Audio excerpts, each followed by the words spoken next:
people shinobi no kami here. In this fanfic Naruto trains a lot harder than the canon and strives to become the best. This story starts right after the Sasuke retrieval mission. Hope you enjoy this fanfic. Please like and subscribe if you enjoyed it. Leave a comment if you want to suggest any other fanfics for me to read. Check the description for credits and support the creator of this story. So let us begin. Chapter 9. Council Meetings. It was early in the morning and Naruto was walking through the streets of Konoha, glad that he had gotten up early so he could enjoy the peace and quiet before people started waking up. As he walked he looked around the nearly deserted streets. The sun had only just risen a minute ago so only a few shopkeepers were up and about, prepping their stores for the day. Naruto turned his attention back to where he was going, picking up the pace a little bit so he could get there sooner.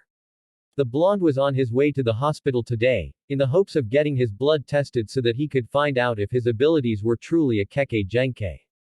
Naruto entered the hospital doors and looked over at the front counter, smiling when he saw his sister figure, Shizune. The black-haired woman was the one in charge of the hospital since Tsunade was the Hokage, which meant she was usually here making sure the place was in top shape before they opened. Before going to make sure the blonde Hokage was doing her work, or berating her for drinking, whichever came first. Walking up to the front counter Naruto tapped on it to get Shizune's attention. Said woman turned around and smiled when she noticed Naruto. Oh. Naruto-kun, what are you doing at the hospital, and this early in the morning? Shizune asked with a bit of surprise. It was a well-known fact that Naruto hated hospitals. In fact, the few times he had ever been to the hospital the blonde shinobi would often sneak out. She remembered at least 6 separate occasions when the blonde shinobi had been in the hospital. Each time he had snuck out and they had been forced to send the Anbu after him and drag him back. So Naruto could imagine why she might be somewhat surprised. Not much Shizune-chan, I'm actually here to take the test to see if I have a Kekkei Genkai, Naruto replied giving the woman his patented foxy grin. Shizune blushed a bit at the smile before her eyes lit up in remembrance, that's right. Tsunade-sama said you would be coming in to get one, well let's get started, just follow me. Naruto followed Shizune as they made their way down the hall. Said blonde had to repress a slight shiver as all the walls looked the same.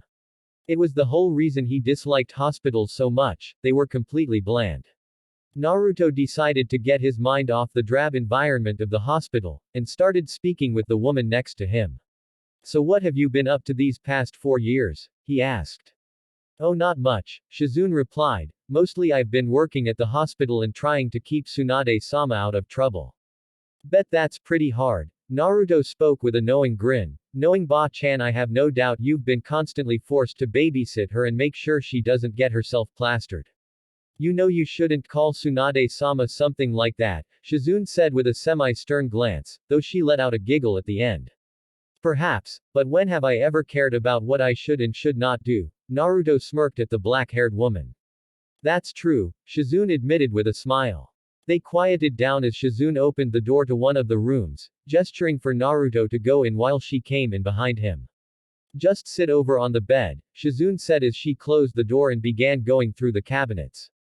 Naruto grunted in acknowledgement as he walked over to the bed, sitting down and closing his eyes as there was nothing to look at but the dreary walls.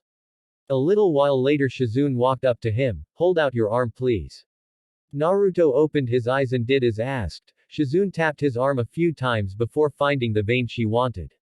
Sticking in the needle, Shizune twisted a capsule on it, making blood begin to flow into the vial at the end of the needle. Naruto watched as his blood bubbled into the vial with an odd sort of fascination. He had only gotten a blood test done once and that was when he was 3, so this was a new experience for him. There, Shizune said as she pulled out the needle and set on the table. She went back to wipe up the blood and fix the wound. However, when she turned around she saw Naruto wiping off the blood himself, with the wound already completely healed, and remembered his Kyuubi healing factor. Thanks Shizune-chan, Naruto said with a smile as he stood up. It's no trouble, Shizune replied as the two walked out the door and back to the front. Tsunade-sama will be busy for a while, but I'll make sure she gets this sometime next week, Shizune told him as she sealed the vial in a blood seal.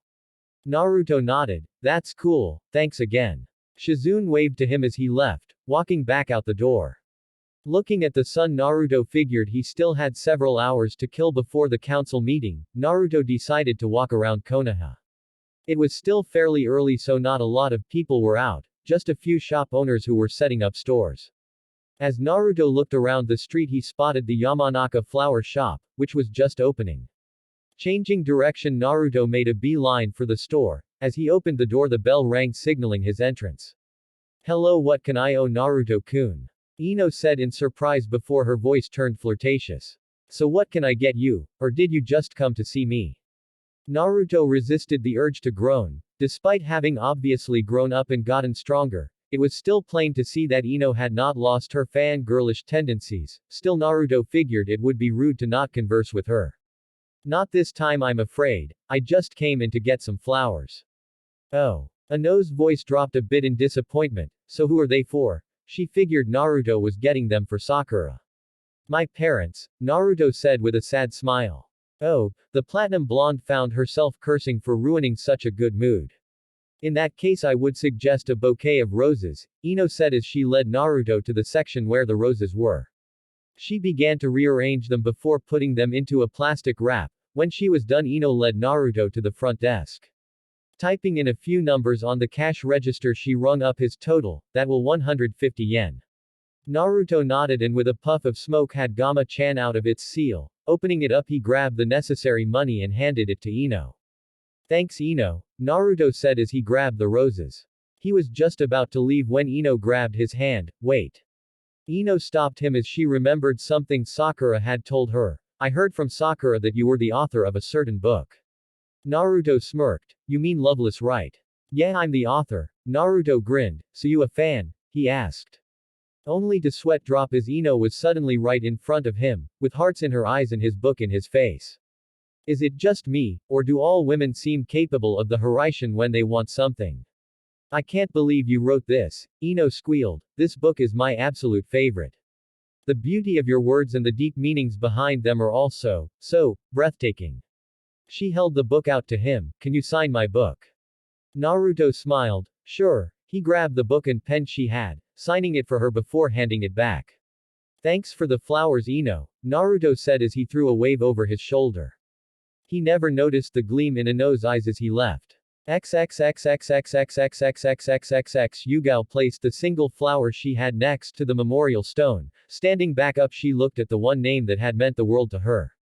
Hayate. It had been well known to the ninja population that the two had been dating. She and Hayate had been together since they were genin.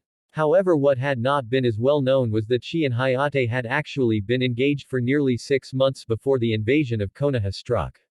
They had been nearing the final stages of planning out their wedding, when Hayate had been killed by a wind blade, taking him from her life, and leaving the woman feeling completely empty. Ever since then she had been lost. Her entire life seemed to revolve around her fellow swordsman.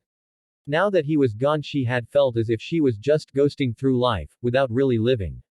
Her friends of course had tried to help to the best of their abilities, trying to get her out of the apartment she had shared with Hayate. Taking her out on the town in the hopes she would at least smile. They had even tried to hook her up with another man. However, none of it had worked. She could not bear the thought of leaving the place she and Hayate had shared so many memories. She rarely ever went out with her friends anymore except to drink. Usually Yugao was doing some kind of S-class mission or in the hospital after said mission went wrong. And no one else could ever fill the void that Hayate's death had caused. A part of that may have been her fault, but she really did not feel like moving on. It felt like she would be betraying Hayate's memory. "Excuse me, miss, do you mind if I stay here?" Yugao's eyes widened in surprise as she twirled around. When her gaze landed on the figure, her eyes widened even more. "Why, Yondaime-sama?" Yugao spoke in shock, finding herself staring into the blue eyes of who she assumed was the Yondaime Hokage. Naruto was about to correct her when he found his gaze traveling along the woman. She was definitely beautiful, with long purple hair that had 2 large bangs falling over her shoulder and several smaller bangs covering her face. Her eyes were a dark brown, which contrasted nicely with her pale milky skin.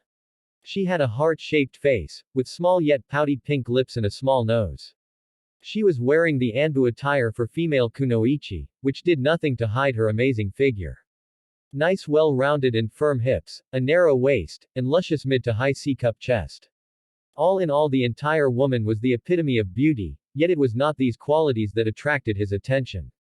It was that he knew this woman. XXXXXXXXXXXXX flashback. A 5-year-old Naruto was huddled in a corner of an alley trying to hide from his pursuers. He had gone out of his home in one of the alleys in the low-class district of Konoha to get some food from the garbage. Something he had been forced to do for several months now, since the orphanage had kicked him out. When several drunk civilians had noticed him and began to throw various objects and chase him, claiming that he was stealing.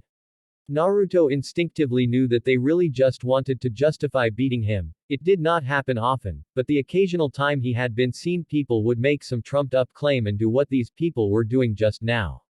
Well, what do we have here? He looked up and his eyes widened before he was kicked in the chest. His malnourished body hit the wall, making him cough up blood. The man who kicked him lifted the blonde by his throat, slamming him into the wall before slamming him on the floor.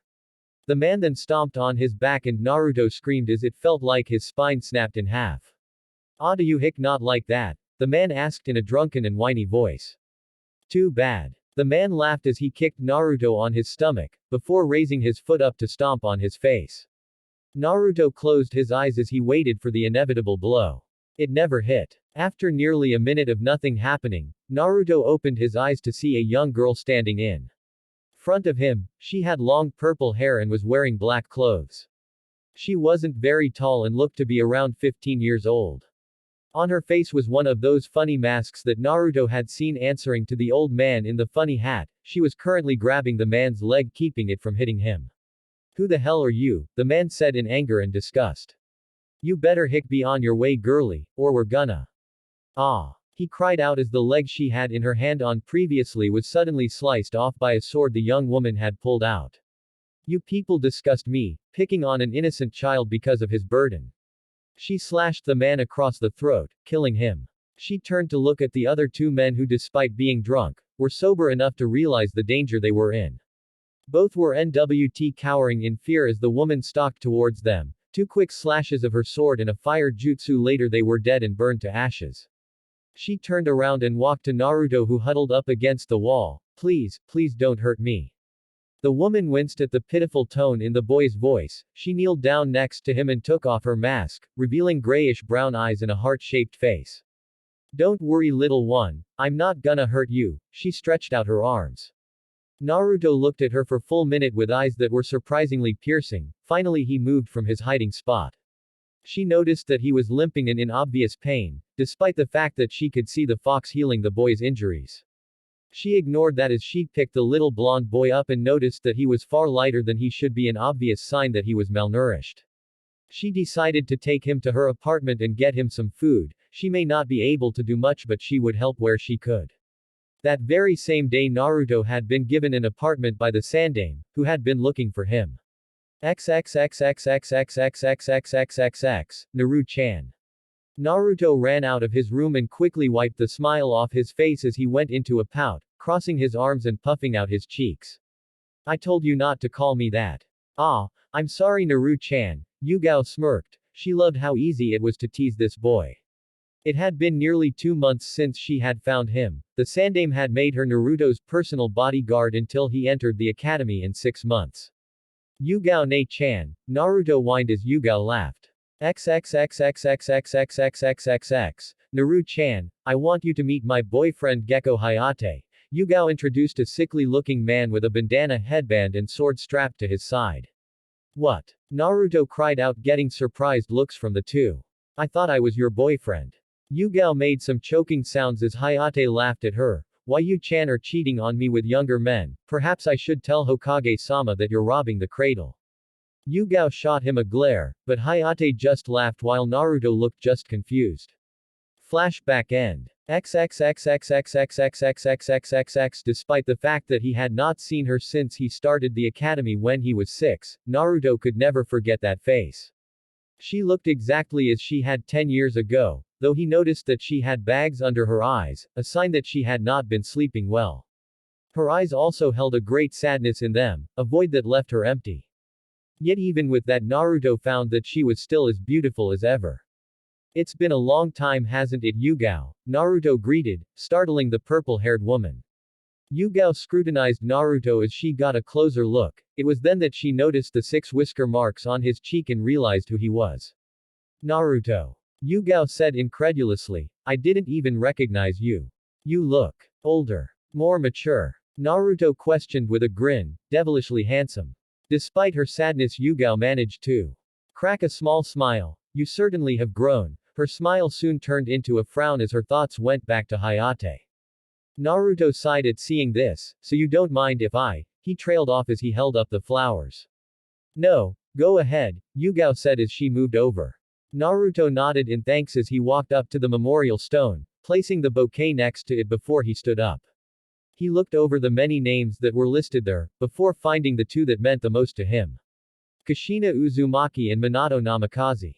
Naruto placed his hand on the memorial stone, letting his fingers ghost over the names of his parents. He took a step back and moved over to the left, allowing Yugao to take a place besides him. You know, I find it kind of funny, Naruto said, making the purple-haired Anbu turn towards him. Every day for nearly 6 months I would meet my team here, yet not one time did I ever look at this. All this time my parents were right here and I never even knew. That is a little ironic, Yugao replied as she stared at the stone. Quote ellipsis. You're here to see Hayate, right? Naruto asked after a moment of silence. Yes. Naruto looked over at Yugao as he heard the crack in her voice, closing his eyes as he realized that it was still a sensitive subject for her. I'm sorry, he apologized in a small voice. Not your fault, Yugao said, though Naruto knew from her tone that she did not want to talk about it anymore. Naruto and Yugao stood there for several long minutes, neither saying a word while one mourned her loss, and the other mourned what would never be. It was a little while later that Naruto turned his head, feeling a chakra signature enter the area. There was a swirl of leaves, as an Anbu sushined next to them. Namikaze-san, Tsunade-sama has requested your presence in her office, the Anbu said. Naruto nodded, thank you, tell her I'll be there shortly. As the Anbu nodded and disappeared, Naruto turned to Yugao. He placed a hand on her shoulder and gave it a comforting squeeze before he too disappeared. Yugao watched until the blonde was gone, looking back at the memorial stone one last time before she left to see what S-rank missions she could take. XXXXXXXXXXXXX, you called Ba-chan. Naruto greeted as he appeared within Tsunade's office, right before he was forced to duck under a paperweight. You know, despite growing up a bit you're still a brat. Tsunade said with a scowl. Naruto just grinned as he sat down in one of the seats that were in front of her desk. Maybe, but you still love me. Tsunade smiled before gaining a dismissive demeanor, whatever Gaki. So what did you call me in for? Naruto asked, knowing that there was still about an hour before the council meeting started. Tsunade sighed as she started speaking. I figured now would be a good time to inform you about your new duties as a clan head. No doubt Jiraiya skipped out on all of the important information when he spoke to you about this. Naruto laughed. That's true. In fact, the only thing Ero-sensei taught me about was the CRA, which he seemed rather excited about. I'll bet. Tsunade said with a scowl. Remind me to beat that pervert the next time I see him. XXXXXXXXXXXXX in the hot springs of Konoha, Jiraiya let out a loud sneeze before covering his mouth and nose in the hopes no one heard that. Unfortunately, Hana Inuzuka was one of the women currently in the hot springs, and her enhanced senses were able to pick up the noise easily. Jiraiya soon found himself running from a mob of women who had all sorts of weaponry, threatening him with death and castration. He continued to run, however his luck ran out when he slipped on the wet surface. Hitting the ground hard as the woman surrounded him, giving off that aura of death that all women gain when they are about to cause someone extreme pain. Soon shouts of pain were only eclipsed by the women's shouts of pervert. XXXXXXXXXXXXX. I'll be sure to remind you, Naruto said with a grin. Tsunade smirked at him before getting into an explanation as to what his duties as a clan head would be. Most of what he had to do was fairly simple. As a part of a clan, he was a member of the council, which helped the Hokage rule over Konoha and set up new laws and policies. It was also important for him to set an example for the citizens to follow, though that made him wonder why clans like the Hyuga clan seemed to walk around with a 10-foot pole shoved up their ass. She also discussed several laws about the clans, most of which were centered around a clan's rights to privacy. This would keep the council out of his business, in theory anyway, since he had no doubt they would at least make an attempt to get into his affairs. Also, I am not sure whether or not you know this, however, a clan is supposed to have something special about them that helps strengthen the village, Tsunade said. You mean besides a Kekkei Genkai? Asked Naruto in unmasked curiosity. Tsunade nodded. Yes, each clan has something besides their bloodline that helps contribute to Konoha, otherwise your father's name would have never been given clan status. The Hyuga clan, for example, holds great political power, and is well known for their diplomats and influence outside the village. The Inuzuka clan is a well-known tracker clan. They usually end up teaming up with the Aburame and Hyuga clans for this. They also own all the vets.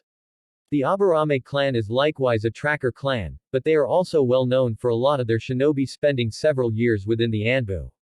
The Akamichi clan is responsible for the demolitions corps, while the Yamanaka clans are well known for their interrogation skills and have several members who work I&T.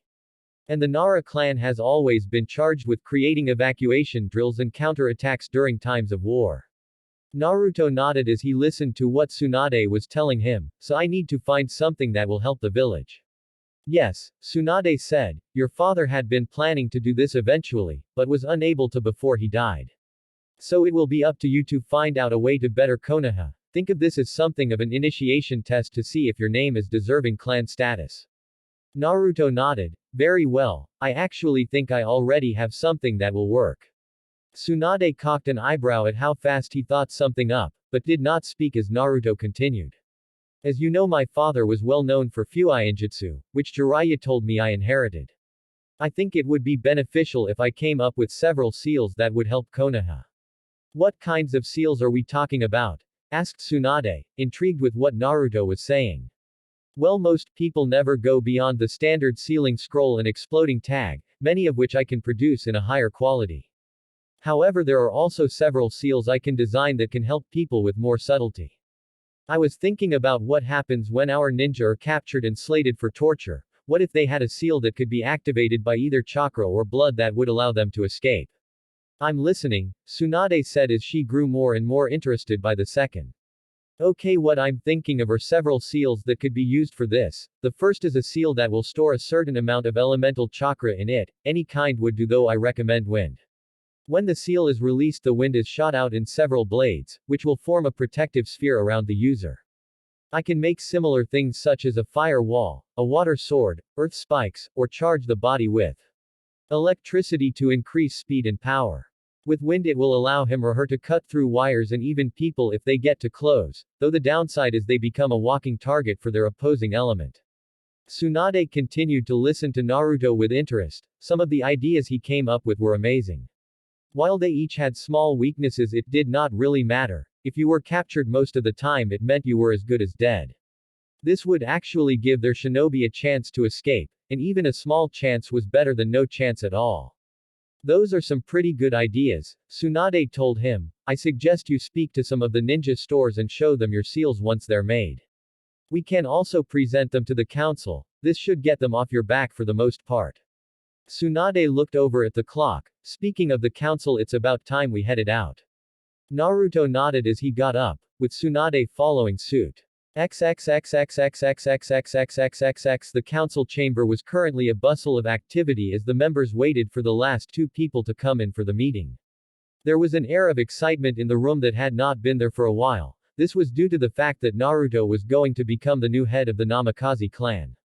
Many of the members of the council were eagerly awaiting this, having made plans to acquire the power that his clan held. Though most of this came from the civilian side of the council, who hoped to force Naruto into several arranged marriages. The elders were also another group who wanted to take the Namikaze clan's power for themselves, something they had desired to do since Minato had been named Hokage and his name was given clan status. The elders always held a strong dislike for the blonde man, who had stripped the council of almost all its power during his short tenure of Hokage.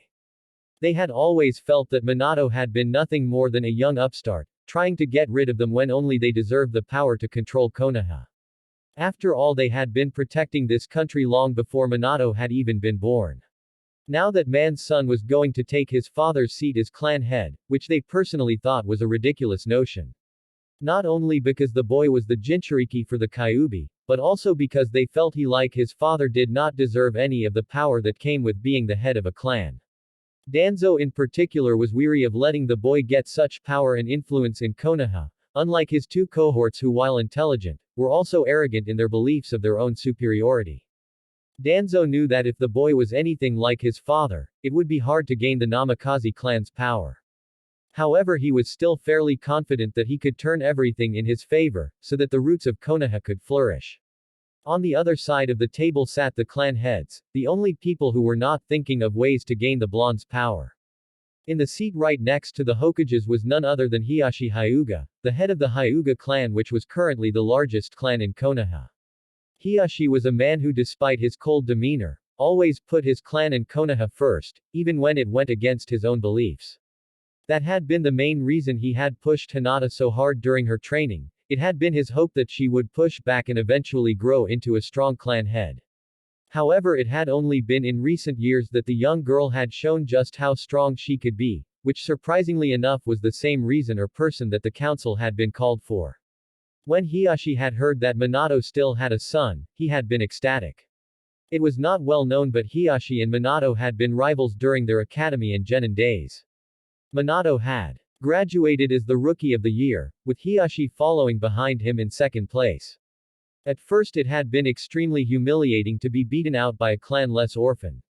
This had caused Hiyashi to push himself to be stronger, always trying to outdo Minato in everything.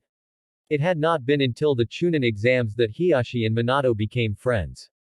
Hiyashi had faced off against the blonde ninja during the third stage of the exams, and despite the blonde being 2 years his junior, Hiyashi had lost, badly. Despite the fact that his defeat could be considered one of the most humiliating days of his life, Hiyashi had seen something during that fight. He had been able to see that Minato had been what Sarutobi would call a carrier of the will of fire, that he would often speak of. It had been that will and determination for change which had formed Hiyashi's friendship with the blonde. Later on, he and Minato had made many plans for when Minato became Hokage, one of which had been the blonde's plan to help Hiyashi get rid of the birdcage seal. Unfortunately, Minato had sacrificed his life when the Kyuubi came and attacked the village. When he had found that out and that the beast that killed his friend had been sealed, Hiyashi had desired to order the young child executed despite his friend's last wish. It had been both a great shock and horror when nearly 14 years later, he had received news that Minato's son and living legacy was in fact the child he had wanted executed. This had brought shame to Hiyashi, who was disappointed in himself for not realizing who Naruto was sooner, especially for someone who was recognized for his all-seeing eyes. It was because of this that Hiyashi vowed to himself that he would support young Naruto, giving the young blonde his and his clan's backing. 2 seats from Hiyashi was Sume, the clan head of the Inuzuka clan. This clan was well known for their collaboration with ninja dogs, and their pack mentality. They always believed in looking out for family, and were well known for their fierce loyalty to others. It was because of this that Sume felt she had shamed her clan name by not recognizing Naruto for who he was. Kushina Uzumaki had been one of her best friends during the academy. She and the redhead had been the pranksters of their class. Many times the two would get in trouble for playing pranks, which would end up causing mass amounts of property damage. In truth, this should have been the Inuzuka head's first clue about who Naruto's parents were, with his father's looks being the second clue.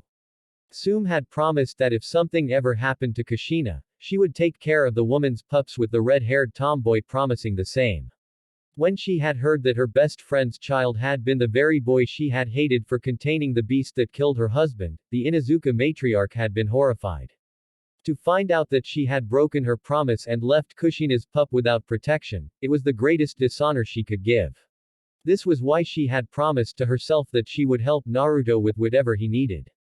Sitting next to the Inuzuka matriarch was Shibi Aburame, the clan head of the Aburame clan. The Aburames were well known as a clan that followed logic, believing that to do otherwise would cause more issues to arise than need be. They were also ostracized, much like Naruto, because of the bugs they carry.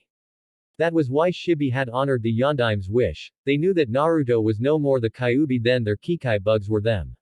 His clan had been the only one who would really help the boy. It was not as much as he would have liked, since his clan was small and could not look after the boy all the time. But the first few birthdays that Naruto had after starting the academy, Shibi had made sure that one Aburame was there to watch him. It had proved to be a good idea, as during the young boy's birthday many people would get drunk to the point that their logical processes would not work. The end result was a drunken mob who would try to go after Naruto. Thankfully his clan had always been able to stop that by draining the mobs of their chakra before they could do anything. When he had heard the news that Naruto was in fact the son of one of the few shinobi who had received his clan's respect, it had never made him so thankful for honoring said month's last wish. The last in the lineup were the members of the Yamanaka, Nara and Akamaiki clans, who were well known for their powerful teamwork. These three were Inoichi, Shikaku and Chuza, and they had been known as the Ina Shika Cho trio, due to the teamwork they used during the Third Great Shinobi War. These three all had very different views on what they felt should have been done with Naruto. Shikaku, who was the most intelligent of all of them, was more than smart enough to realize that Naruto was just a boy. Unfortunately the man had not done much, for the simple fact that like all Nara members he was too lazy and it would be too troublesome to really do something to help the boy. It was something he was regretting now that he knew of Naruto's heritage. Chuza had been on the fence about Naruto. While he knew that the boy was not the Kyuubi, he was still wary about letting his child near him. Of course Naruto ended up befriending Choji anyway, having stood up for the boy when he was being picked on by bullies for his weight. That had probably been the turning point for Chuza, but he had still not really done anything to help the boy, something he was now regretting. Inoichi Yamanaka was the one person in their group who had wanted nothing to do with the boy, while he had not believed that Naruto was the Kyuubi. He had still been wary of him and had told his daughter to stay as far away from him as possible. Now that he knew of the blonde's heritage, he was coming to regret his decision. It was 15 minutes after everyone else had entered the council chamber that the doors opened again, and in walked the last two people they were waiting for. The first was easily recognized as Tsunade Senju, the Godime Hokage and last of the Senju clan. However, it was the second figure that had caught everyone's attention, and ended up shocking those in the council chamber. Standing before them was what many could only feel was the Yondaime reborn. The young man looked like an exact replica of his father. Even the way the blonde teen moved was akin to his father. Each step he took spoke of a man who had great confidence in himself. Yet at the same time it showed that he was not arrogant. It was graceful, much like a predator stalking its prey. That, combined with the aura of power and confidence the young man exuded, was enough to make many of the people in the room look at Naruto in the same light as his father. The two blondes walked over to their seats, Tsunade sitting at the head of the council. Meanwhile Naruto took his clan's seat, which was right between Hiyashi and Sume. Naruto offered Hiyashi a nod of acknowledgement, which was returned. Before turning to Sume and giving the woman a feral grin, that surprisingly enough began to make the Inuzuka matriarch feel hot under the collar due to how feral the look was. It seemed to literally scream alpha to her. Tsunade cleared her throat before speaking. As you are all aware, we are here to welcome Naruto as the new head of the Namikaze clan. But before we do that, I would like to know if any of you have objects to this decision. She looked at all of the council members with a glare, letting them know that she would be going through with this decision anyway. Thankfully no one objected, though the main reason behind this was less than savory. Good, then I hereby bestow upon Naruto all the rights, responsibilities and privileges of a clan head, Tsunade said. And now that that's out of the way, we can. Actually, Hokage-san, Danzo said with an impassive face, though on the inside he was feeling quite smug. There is one thing we must discuss with Namikaze-san. Before he could complete his sentence he was stopped by a growl. Danzo along with everyone else turned to look at the source of said growl in surprise. It was Naruto who was currently glaring at Danzo. I suggest you hold your tongue when speaking to the Hokage in such a way, Danzo-san. You will refer to her as Tsunade-sama or Hokage-sama as her position dictates. To do otherwise is a vast insult to her, and if Hokage-sama wished it could be considered as an act of treason.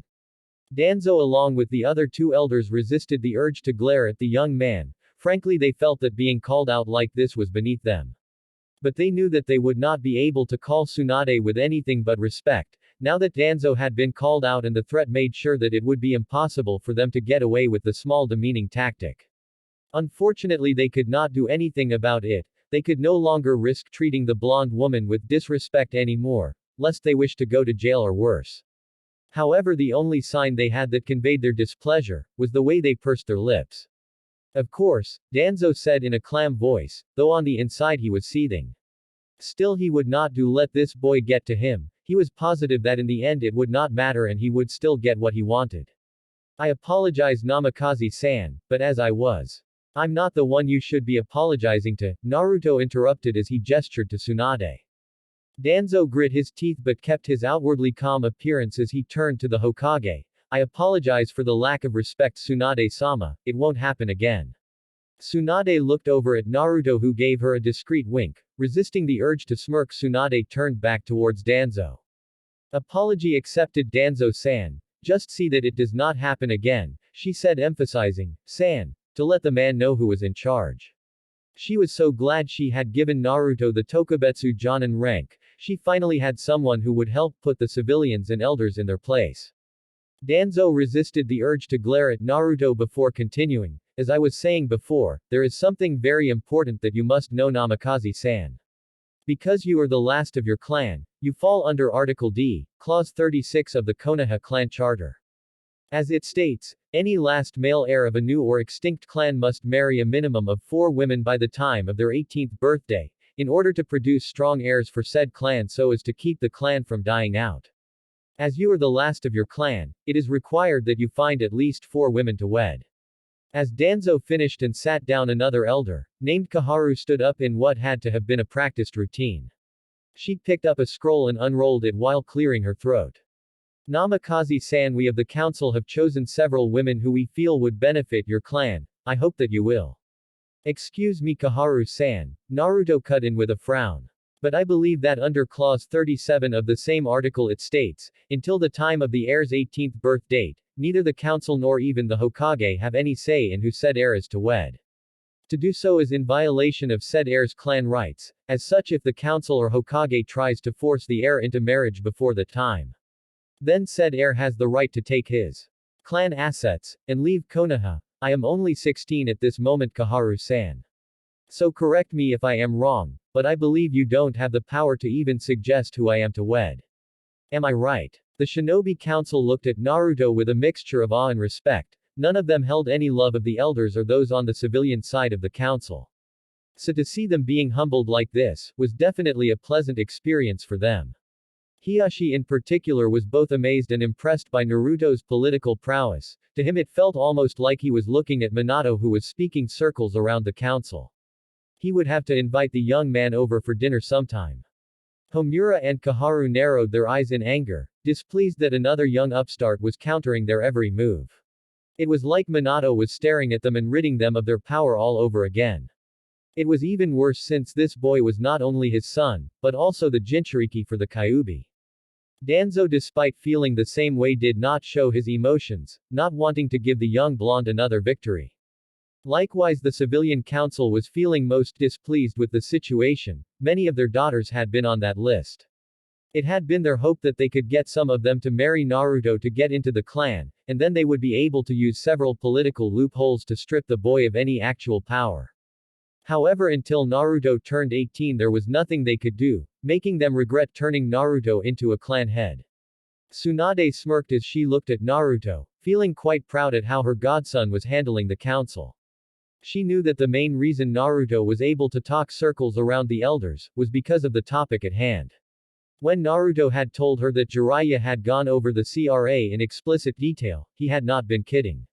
The young blonde knew the CRA's laws better than the back of his hand, having memorized every single sentence of that law, making it the one thing that the elders would never be able to beat him on. Tsunade coughed into her hand, getting the attention of the council.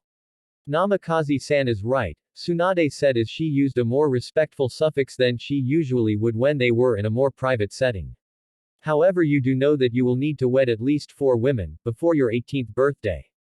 Naruto nodded at Tsunade as he gave a smirk, one that made the civilian and elders on the council feel unease. Do not fret, Hokage-sama, I am well aware of my obligations in this department, Naruto replied.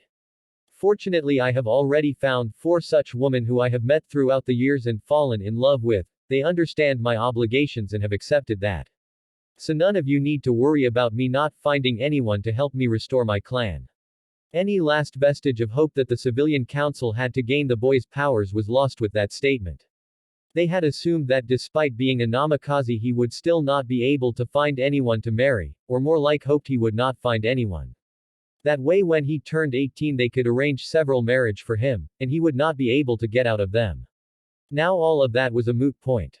If I may ask Namikaze-san, Danzo said as he stood up, there should still be at least one way he could salvage this. If he could find out who the boy was marrying and somehow get them under his thumb, he could use them to get the young man within his grasp. Then he would not only have his weapon, but also the blonde's children as his weapons. Who exactly are you planning to marry? Naruto gave Danzo a cold smile. I am sorry Danzo-san, however you should know that I cannot tell you yet. It is well known that my father had made many enemies, which have only compounded onto my own. With Iwa and Akatsuki on the loose, it would not be wise for news of my wives to get out right now. I'm sure you understand, the blonde finished with a condescending smile. Danzo's one eye narrowed at the boy. He knew that Naruto was going to become a problem the moment he had found out about his heritage. Unfortunately Danzo knew that right now there was nothing they could do, the boy was too powerful to take out at the moment. However Danzo was patient, he would wait until the time was right, then he would strike. However not all of the people in this room were smart enough to keep their mouths shut, as one of the council members proved when he stood up and glared at Naruto. So what? You don't trust us? Shouted the member of the civilian council, a man who went by the name of Denbi Shojuko. Said man pointed at Naruto, I see how it is. You think that just because you're in some clan that you're better than everyone else. You think that you can do whatever you want. Denbi had always been known for his insatiable greed, even among the council as well as his hatred of Naruto. It was actually because of this man that Naruto had been unable to buy even the bare necessities in Konoha, such as food and clothing. Since Denbi owned more than half of the shops in Konoha, and had gotten Naruto blacklisted by the others through political loopholes and threats. Soon the man's rant began to degrade even more than what it already was. The only reason you even have that seat is because of your father. It doesn't matter anyway, you don't deserve that seat. You're nothing more than a demon. An illegitimate child from some whore that the Yondaime fucked, and got pregnant. I bet you that. The man's words died in his throat as the air around the room dropped nearly 60 degrees in temperature. The people in the room actually began to clatter their teeth together as the cold seeped in. Accompanying this was an absolutely dreadful feeling. It was not like an intense blast of killing intent. No, it was far more subtle than that. To many it felt as if the Shinigami himself had entered the room and death was touching them. The source of this feeling was none other than Naruto Uzumaki Namikaze, who was looking at the now freezing Denbi with a deceptively calm face. Tell me Counselor-san, do you have any family? Naruto asked in a conversational tone, as if merely talking about the weather. Denbi and everyone else shivered at the deceptively casual tone, but he steeled himself as he would not let the demon upstage him. Why are you going to kill them? Denbi asked with a sneer. Naruto gave the man a cold smile. Not at all, I was merely curious. The counselor scoffed. No, I don't have a family, you should know since you're the one who killed them. Naruto raised an eyebrow but did not comment on the man's stupidity, instead he turned to Tsunade. Hokage-sama, is the third's law still in effect? Well yes, Tsunade answered in an unsure tone. Good, Naruto said before turning back to Denbi, it's too bad you don't have a family, otherwise I might have let you live. Before the man could even open his mouth, Naruto threw one of his Hiraishin Kunai, before disappearing and reappearing right next to the man in a flash of yellow, with a Rasengan in hand. Naruto plunged the sphere right into the man's head, making it explode and shower gore on all of the civilian council members. Many of the civilians went wide-eyed, as they began to shake in fear from seeing all of the gore, and more than a few were unable to hold in their lunches. The few who were not as affected were shaking like a leaf in the wind, as they stared at Naruto, who was eyeing them all with a cold expression. Said shinobi was walking behind the civilians, forcing them to turn in order to look at him, while he spun the tri-pronged kunai in his hand in a lazy fashion. I seem to be finding myself very disappointed with the stupidity of this council, Naruto started in a near lazy drawl. Many of the council wanted to protest, but the odd feeling of death that had come to them stopped their tongues cold. Meanwhile, Naruto continued on heedless to their problems. After the number of times I had protected Konoha, I would have thought you would have all realized by now that I am not the Kyuubi. I am no more the Kyuubi than a sealing scroll is the kunai that's been sealed into it. However, if I was the Kyuubi, then don't you think that provoking me as you have for the first 12 years of my life might not have been the best choice? If I really was the Kyuubi, then all of you would be dead by now for what you put me through. He paused here as he made his way to the center of the chamber, letting many of the counselors think on what he had just said. In truth, many had to wonder about that. It was true after all. If Naruto had really been the Kyuubi, then Konoha would have most likely been destroyed long ago. When Naruto got to the center of the chamber, he continued, however, what bothers me more than your treatment of me is the way you claim to hail my father as one of your greatest ninja, and yet you continue to show such blatant disrespect. My father not only gave his own life, but the life of his own son so that all of you could be safe. He sacrificed everything for you. And all he asked in return was that his child be treated as a hero. And yet you took that request and stomped on it. Treating the child like he was less than dirt. Hailing the father and damning the son. Naruto closed his eyes and took a deep breath. If my father were alive right now, he would be ashamed of you. In fact, I'm almost positive that he is rolling in his grave right now. Naruto locked eyes with each and every member of the council, with eyes that were so dead even Itachi would shiver. I want each and every one of you to consider this. Would you have treated your own child the way I was treated if they had been used for the sealing instead of me? With his piece said, Naruto went back over to his seat, sitting down with a soft sigh. Many on the council looked at him with varied emotions. Those on the shinobi side were looking at him with awe and respect. But many were also looking at him in shame, knowing that they were just as guilty as the civilian side for not being there for the boy. The civilians were looking at Naruto with a mixture of contemplation and some even in shame, though only time would tell how they were truly going to take it. Tsunade closed her mouth as she got over her own shock. I agree with Namikaze-san, I am disappointed in how he has been treated throughout the years. I hope this will be a lesson for all of you. Tsunade paused for a moment before deciding that a subject change was needed. Now that this is out of the way, I would like to discuss the renewing of our trade agreement with Nami no Kuni. And would the Anbu please take that body away? XXXXXXXXXXXXX. Naruto gave a heavy sigh as he sat on the couch in the Hokage's office. Man, that was hard. Really? Tsunade asked with a raised eyebrow as she went over behind her desk. I thought you did really good. Maybe, Naruto said as Tsunade sat down next to him with a bottle of sake and 2 saucers in hand. My ba-chan, drinking on the job are we?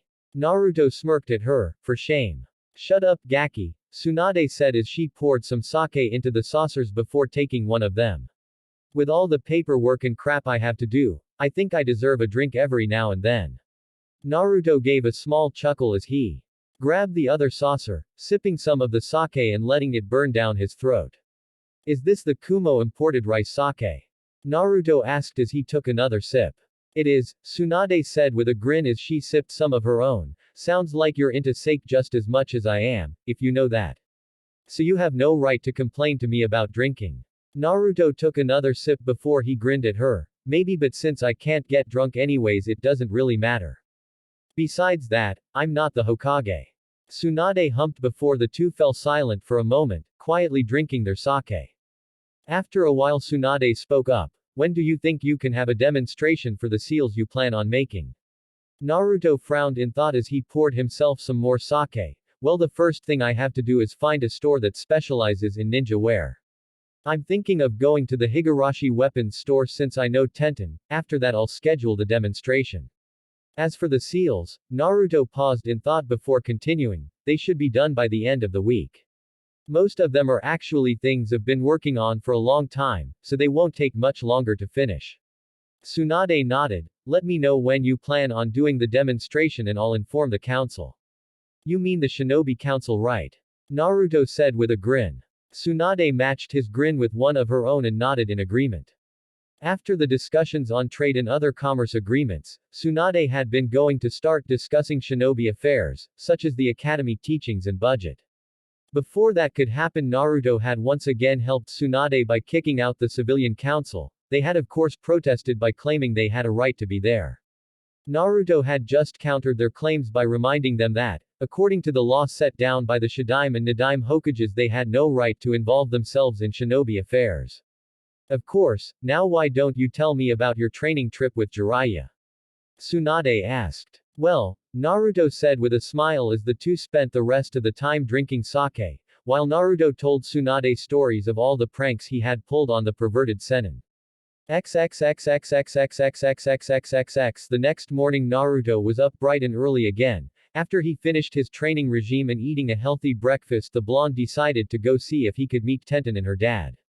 Naruto walked through the streets of Konoha, as he watched the people getting ready for their day. It was still early in the morning, so only a few people were up, allowing Naruto to just walk around and enjoy the quiet. Naruto made his way over to the Higurashi weapon store, opening the door which sounded with a chime. He looked over at the cash register and saw Tenten, sitting on a stool and reading a magazine of some kind. Most likely a weapons magazine of some kind, thought Naruto with a smile as he walked over and tapped on the desk. Good morning, Tenten. Tenten looked up at Naruto and a blush quickly spread across her face. Good morning, Naruto-kun. How are you doing? Tenten asked. Naruto gave the girl a smile. Not bad, I can't complain at least. What about you? Oh, I've been good, Tenten said as she squirmed in her seat a bit. So how can I help you today? Actually, I was wondering if your dad was in, Naruto said as he tilted his head to the side. Tenten was just about to respond when a gruff voice did it for her. He is in. Naruto and Tenten turned their head to the stairs, and saw a man with messy brown hair walking down. He was of decent height, being at about 5 feet 9 inches and had a fairly bulky build. His eyes were a brown color much like Tenten's, giving Naruto the clue that this was her father. The blonde noticed that the man walked with a slight limp, denoting that he had received some kind of injury to his heel. This, as well as the general aura the man had, led Naruto to assume that he had been a shinobi at one point in his life.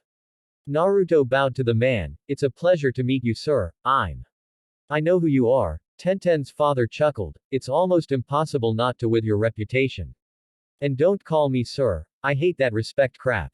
Naruto gave a grin as he scratched the back of his head, amusing the man who had seen that same expression on Minato's face many times in the past. I'm Kenshi Higurashi. Kenshi introduced himself as he held out a hand. Naruto smiled as he took it. Nice to meet you. Likewise, I was wondering when I would see you in my shop, Kenshi said. So is there anything I could do for you? Actually, I was wondering if there was something I could do for you, Naruto said, getting two raised eyebrows from Tenten and Kenshi. Oh. And what is it that you can do for us? Kenshi with his curiosity piqued. I can see that you guys sell things like standard sealing scrolls and exploding tags, however, like most stores, you guys don't have much else in the way of seals. I am currently in the process of creating several seals that will help Konoha. Naruto looked at the two of them. I am sure you know that a clan needs to find some way to contribute to the village in some way, Kenshi-san. Kenshi nodded. Yes, I am well aware of that. I take it this is your way to do that.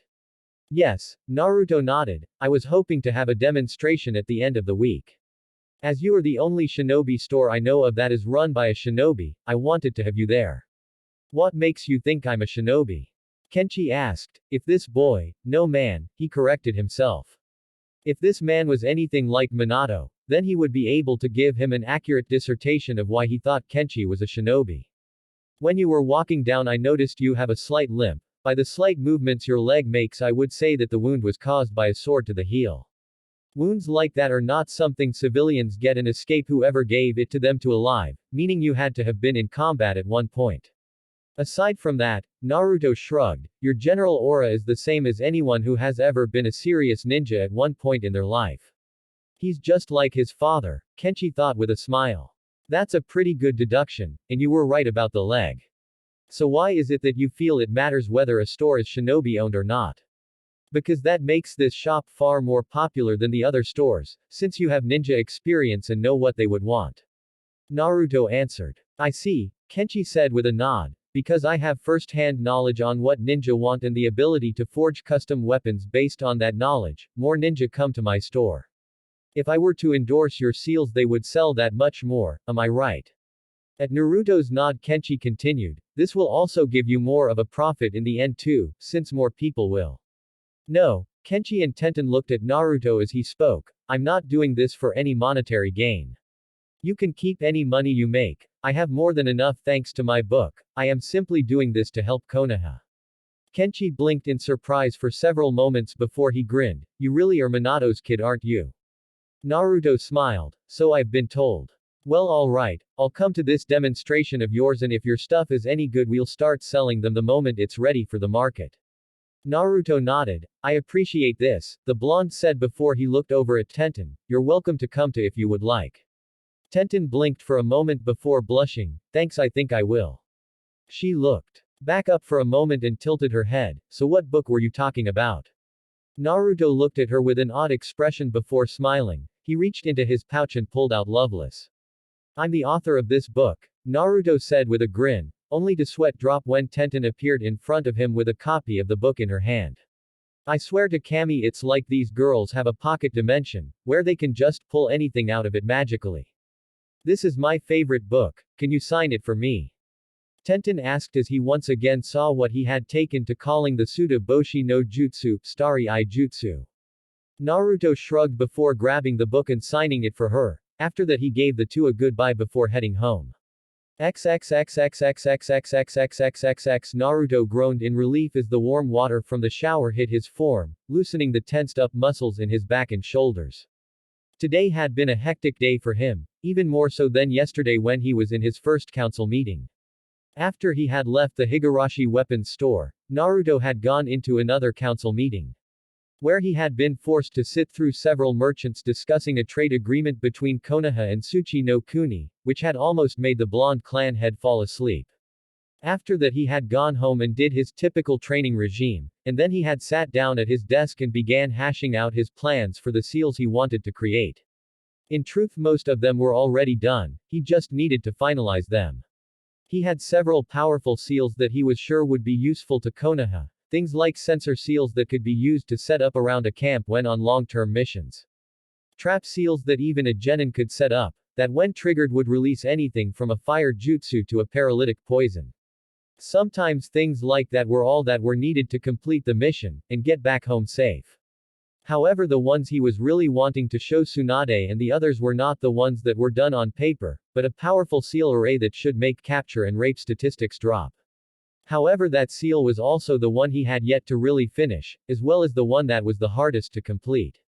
Naruto turned off the water as he stepped out of the shower, grabbing a towel he dried himself off as he made his way into his bedroom. He threw the towel in a hamper as he walked over to the closet, opening it he made his way inside. Naruto began to leaf through his clothes, looking for some formal wear for this evening. Normally the blonde would not be caught dead wearing formal clothing, however he had been eventually forced to get some. Koyuki had bought him some formal kimonos for when he made his appearance before the Haru Council, so that he could look good when he and Koyuki presented him as her fiancé. Something he planned to do once he managed to get rid of Akatsuki. Naruto sighed as he picked one out and began to get dressed. Tonight he had been invited over for dinner by Hiyashi Hyuga. Knowing just how much power that clan held, Naruto knew declining his invitation would not be an intelligent idea. XXXXXXXXXXXXXX Hinata Hyuga was nervous. This would not surprise anyone who knew her. Despite the young woman making strides towards bettering herself as a kunoichi, she was still a shy and soft-spoken girl. It was something that had never changed about her, even her continuous improvement with her taijutsu and byakugan.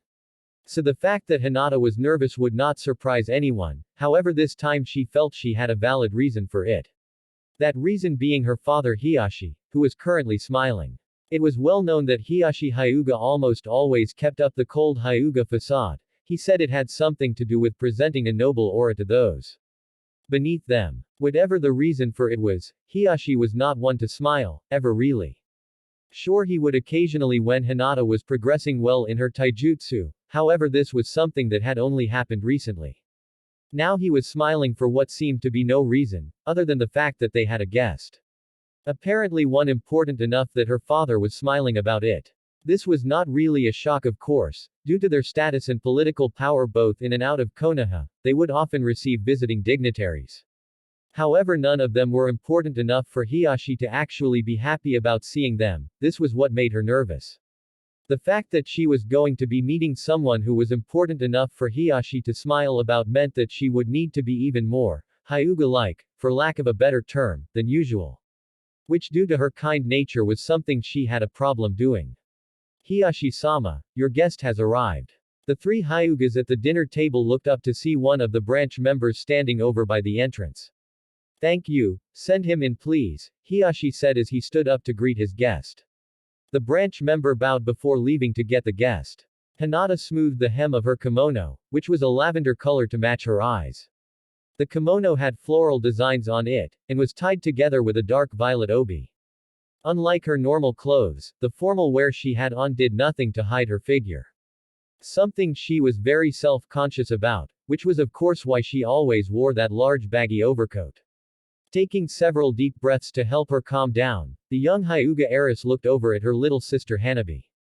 Said sister was currently sitting with her back straight, and wore the impassive Hyuga stare. She was wearing identical clothes to Hinata, except that hers were in the opposite colors.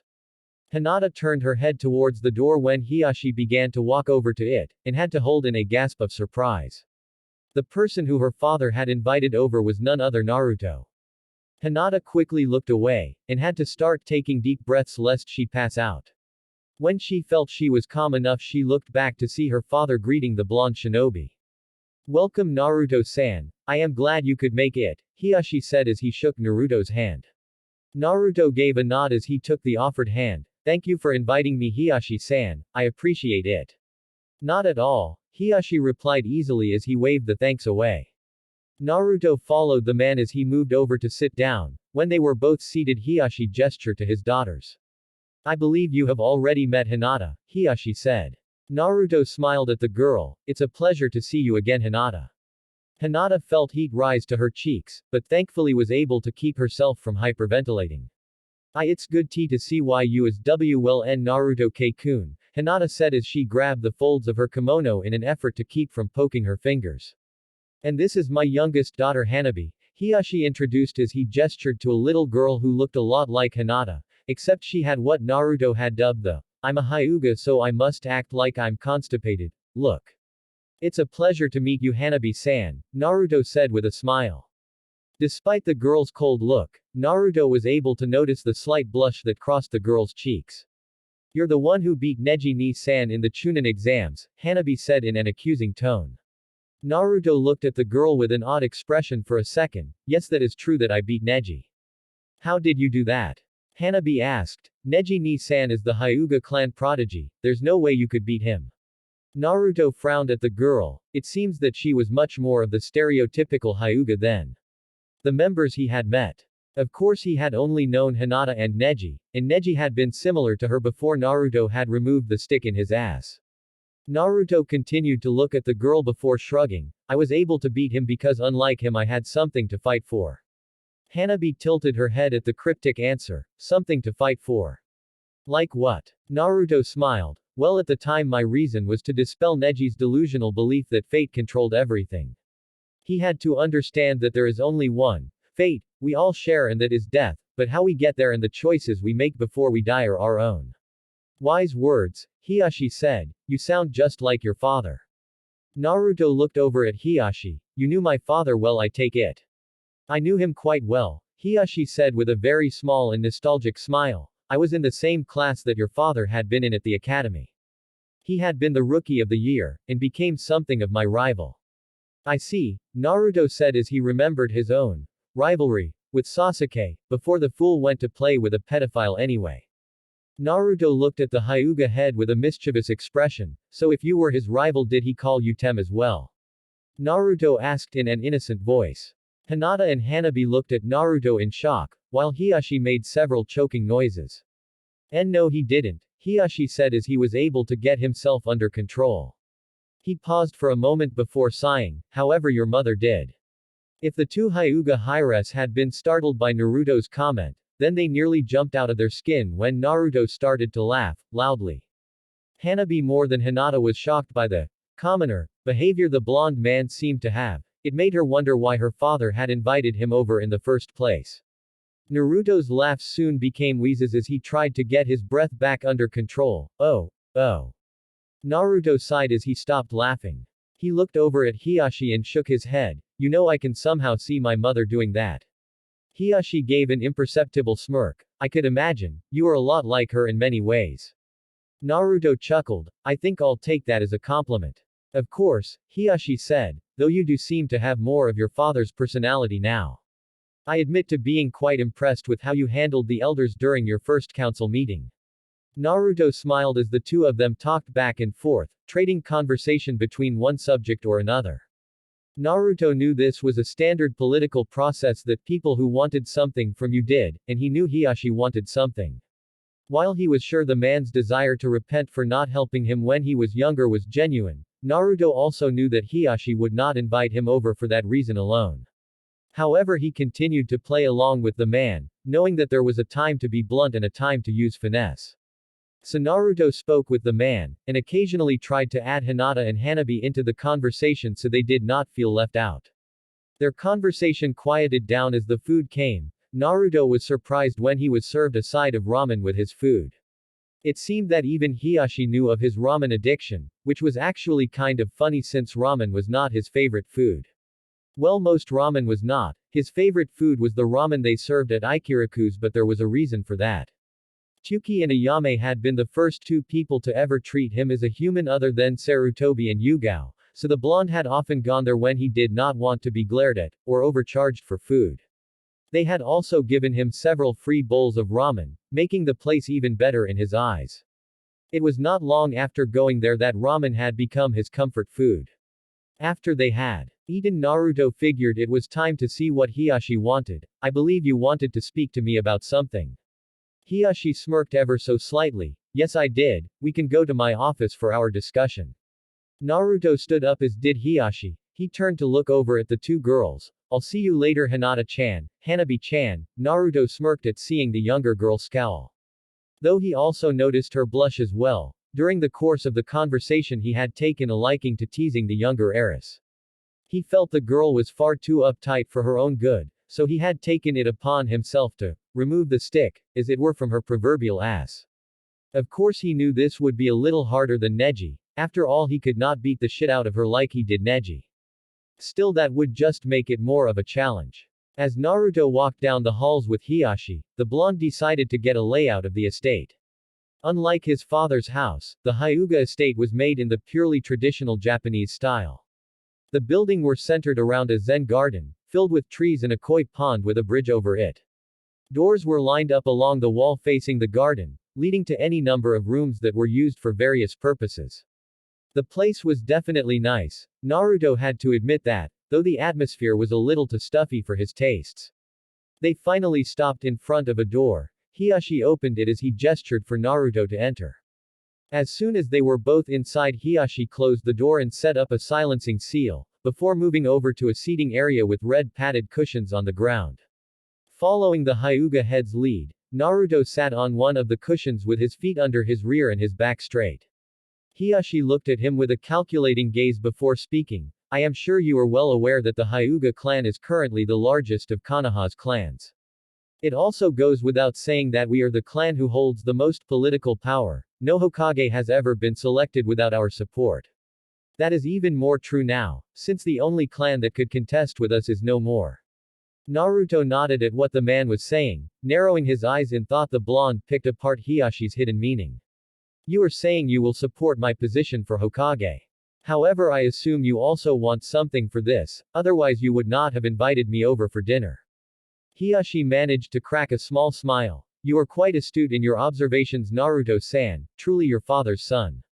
Naruto nodded at the compliment as the man paused another moment, before heaving a deep sigh. Yes, I do have something I wish to ask of with you, or more like I need your help with something. I am sure you know of the bird cage seal. Hiashi asked. Of course, Naruto said with a nod. The blonde's mind soon came to a conclusion as to why Hiashi had invited him over for dinner. Still, he did not say anything, preferring to hear it from the Hyuga head's own mouth. What was not as well known was that Minato and I had planned to do away with the seal, Hiashi said. I take it he was going to force the Hyuga elders to get rid of the seal by showing its inherent weakness, Naruto said, and then offer up a counter seal for all Hyugas to wear. Hiashi did not show it, but he was greatly impressed with the boy's ability to figure things out with only a little bit of information. Yes, he was. It was our hope that this would eliminate the differences and bridge the gap between the two families. Naruto closed his eyes for a moment. Do you know how far my father got? I believe he was able to create the replacement for the birdcage seal, Hiashi answered. However, I know for a fact that he had not even been able to get started on finding the birdcage seal's weakness. Naruto opened his eyes and looked at Hiashi. I will help you with this. To be honest, I had planned on getting rid of that seal anyways, this will make it much easier to do so. Hiashi sighed in relief as he and Naruto stood back up. Moving over to his desk, Hiashi pulled out a scroll.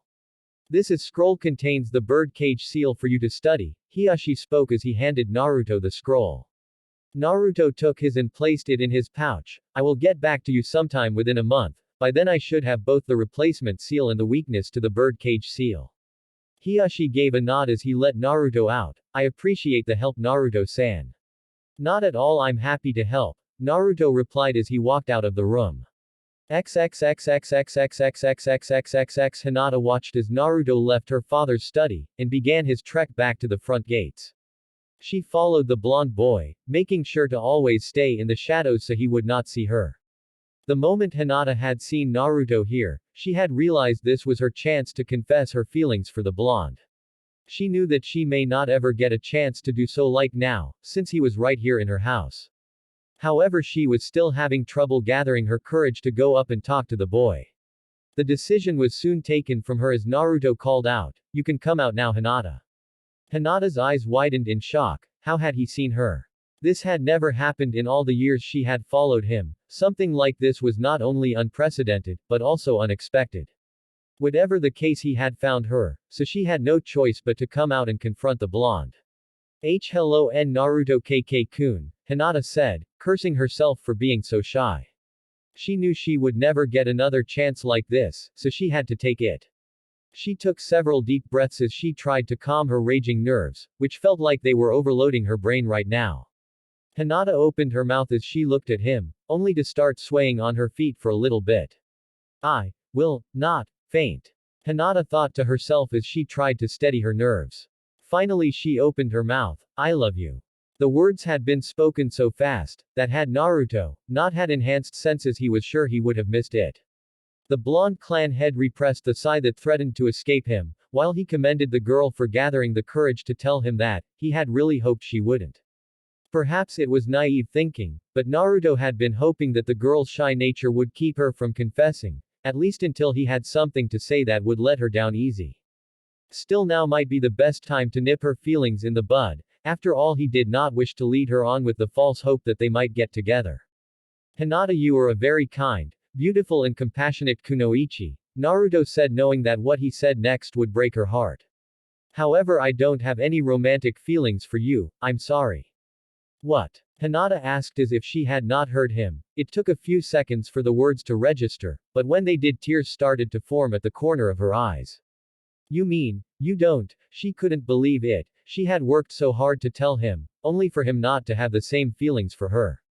No, Naruto said in a soft voice, I don't.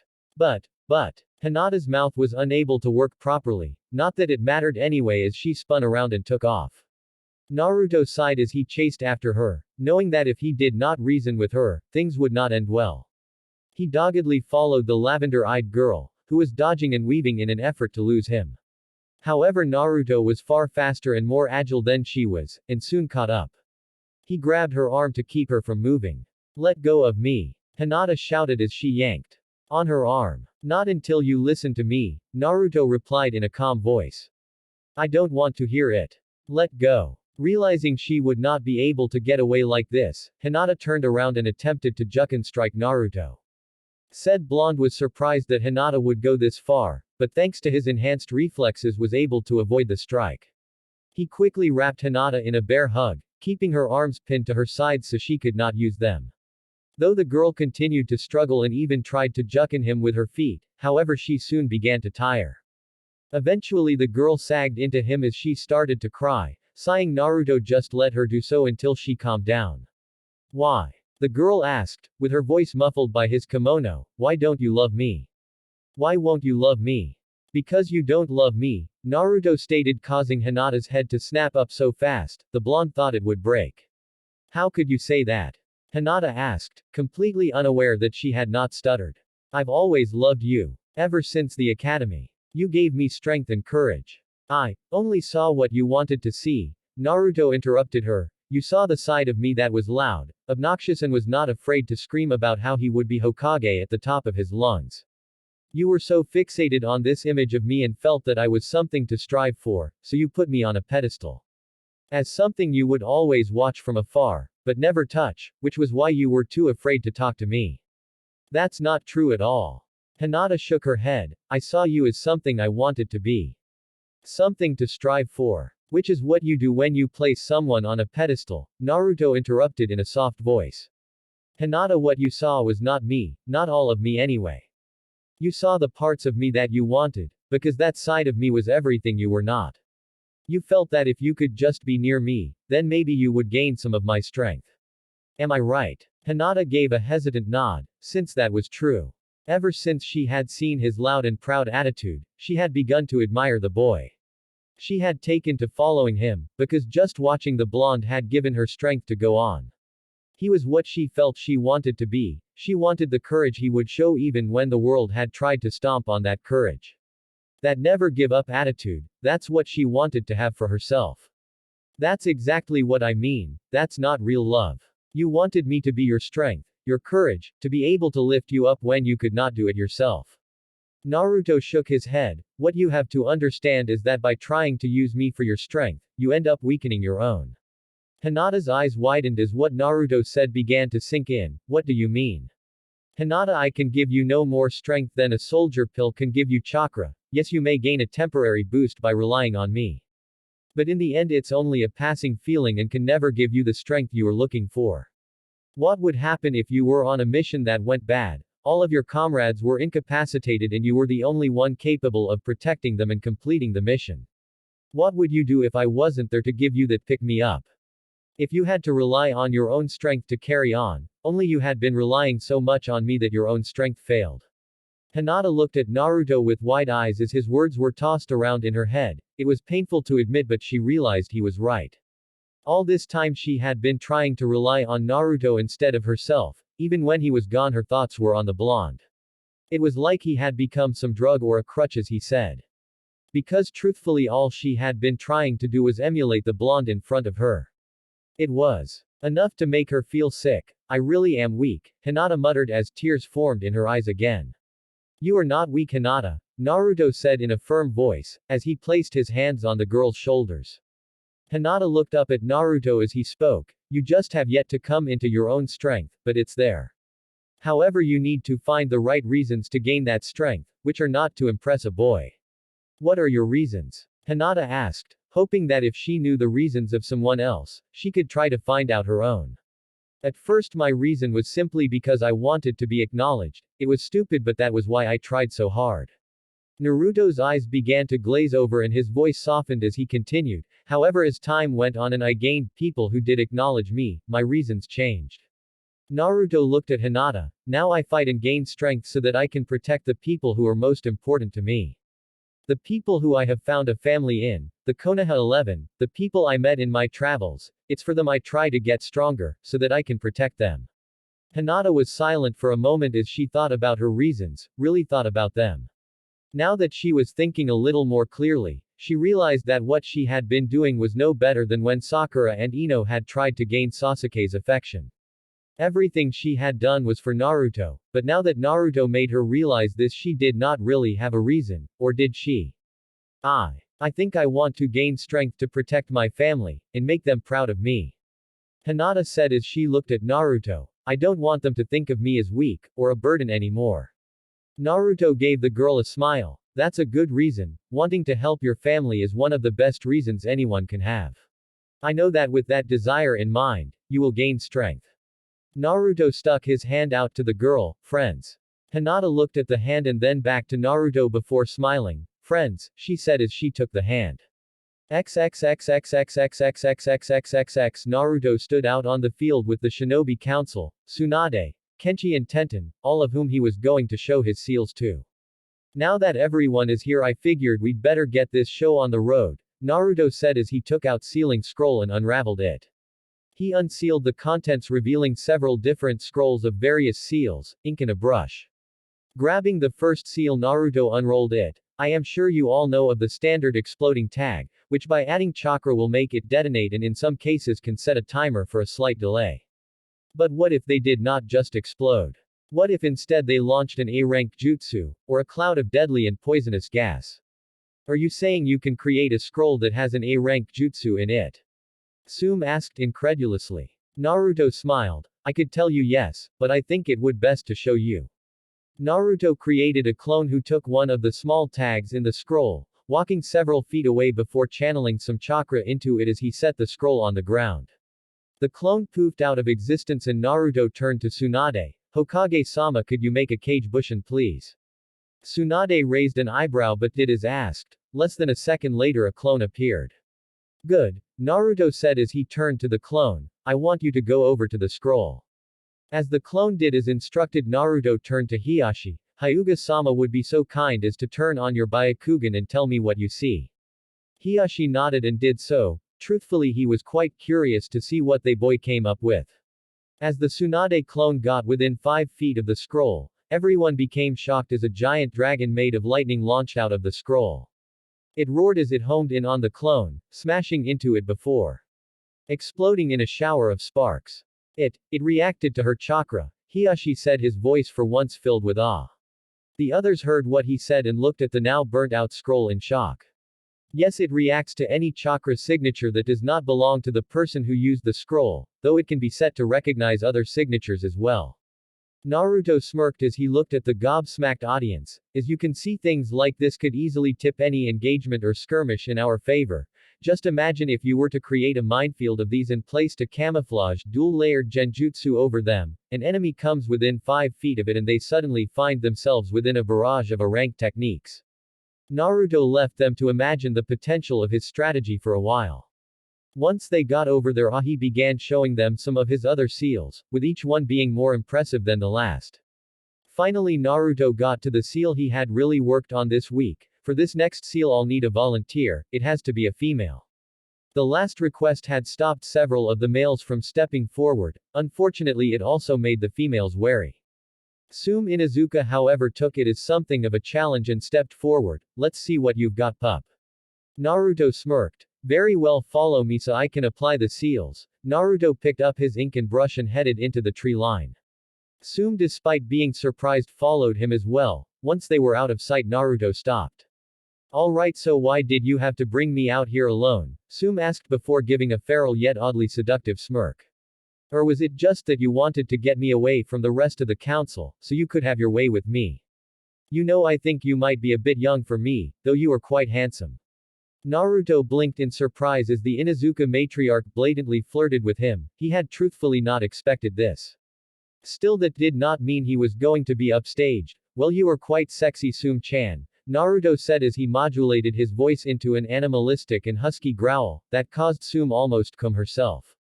Unfortunately, that's not the reason, this time anyway. Naruto shrugged. I really just figured you would not want to have to strip in front of all those men. Tsume blushed at those words, but it soon turned to a glare. Flirting was one thing, but asking her to strip for him was not something she would take lying down. Alright, listen here, if you think I'm gonna strip for you, you've got another. She could not get another word in as Naruto's presence literally overwhelmed her senses. Where before he had the strong presence that was found in all leaders, his entire aura right now just screamed alpha. It was so strong that her animal side was actually telling to her bow down and do whatever the blonde said. Do not think I am doing this so I could see you naked, Tsume. I will not deny that you are quite attractive. However, you seem to forget that I am already engaged to 4 women, all of whom I love. The mere thought of being unfaithful to them makes me feel like committing seppuku. Naruto's glare actually made the Inuzuka woman bow her head submissively. Naruto sighed as he released his dominating presence. I will explain what the seal does while I apply it, is that okay? He asked.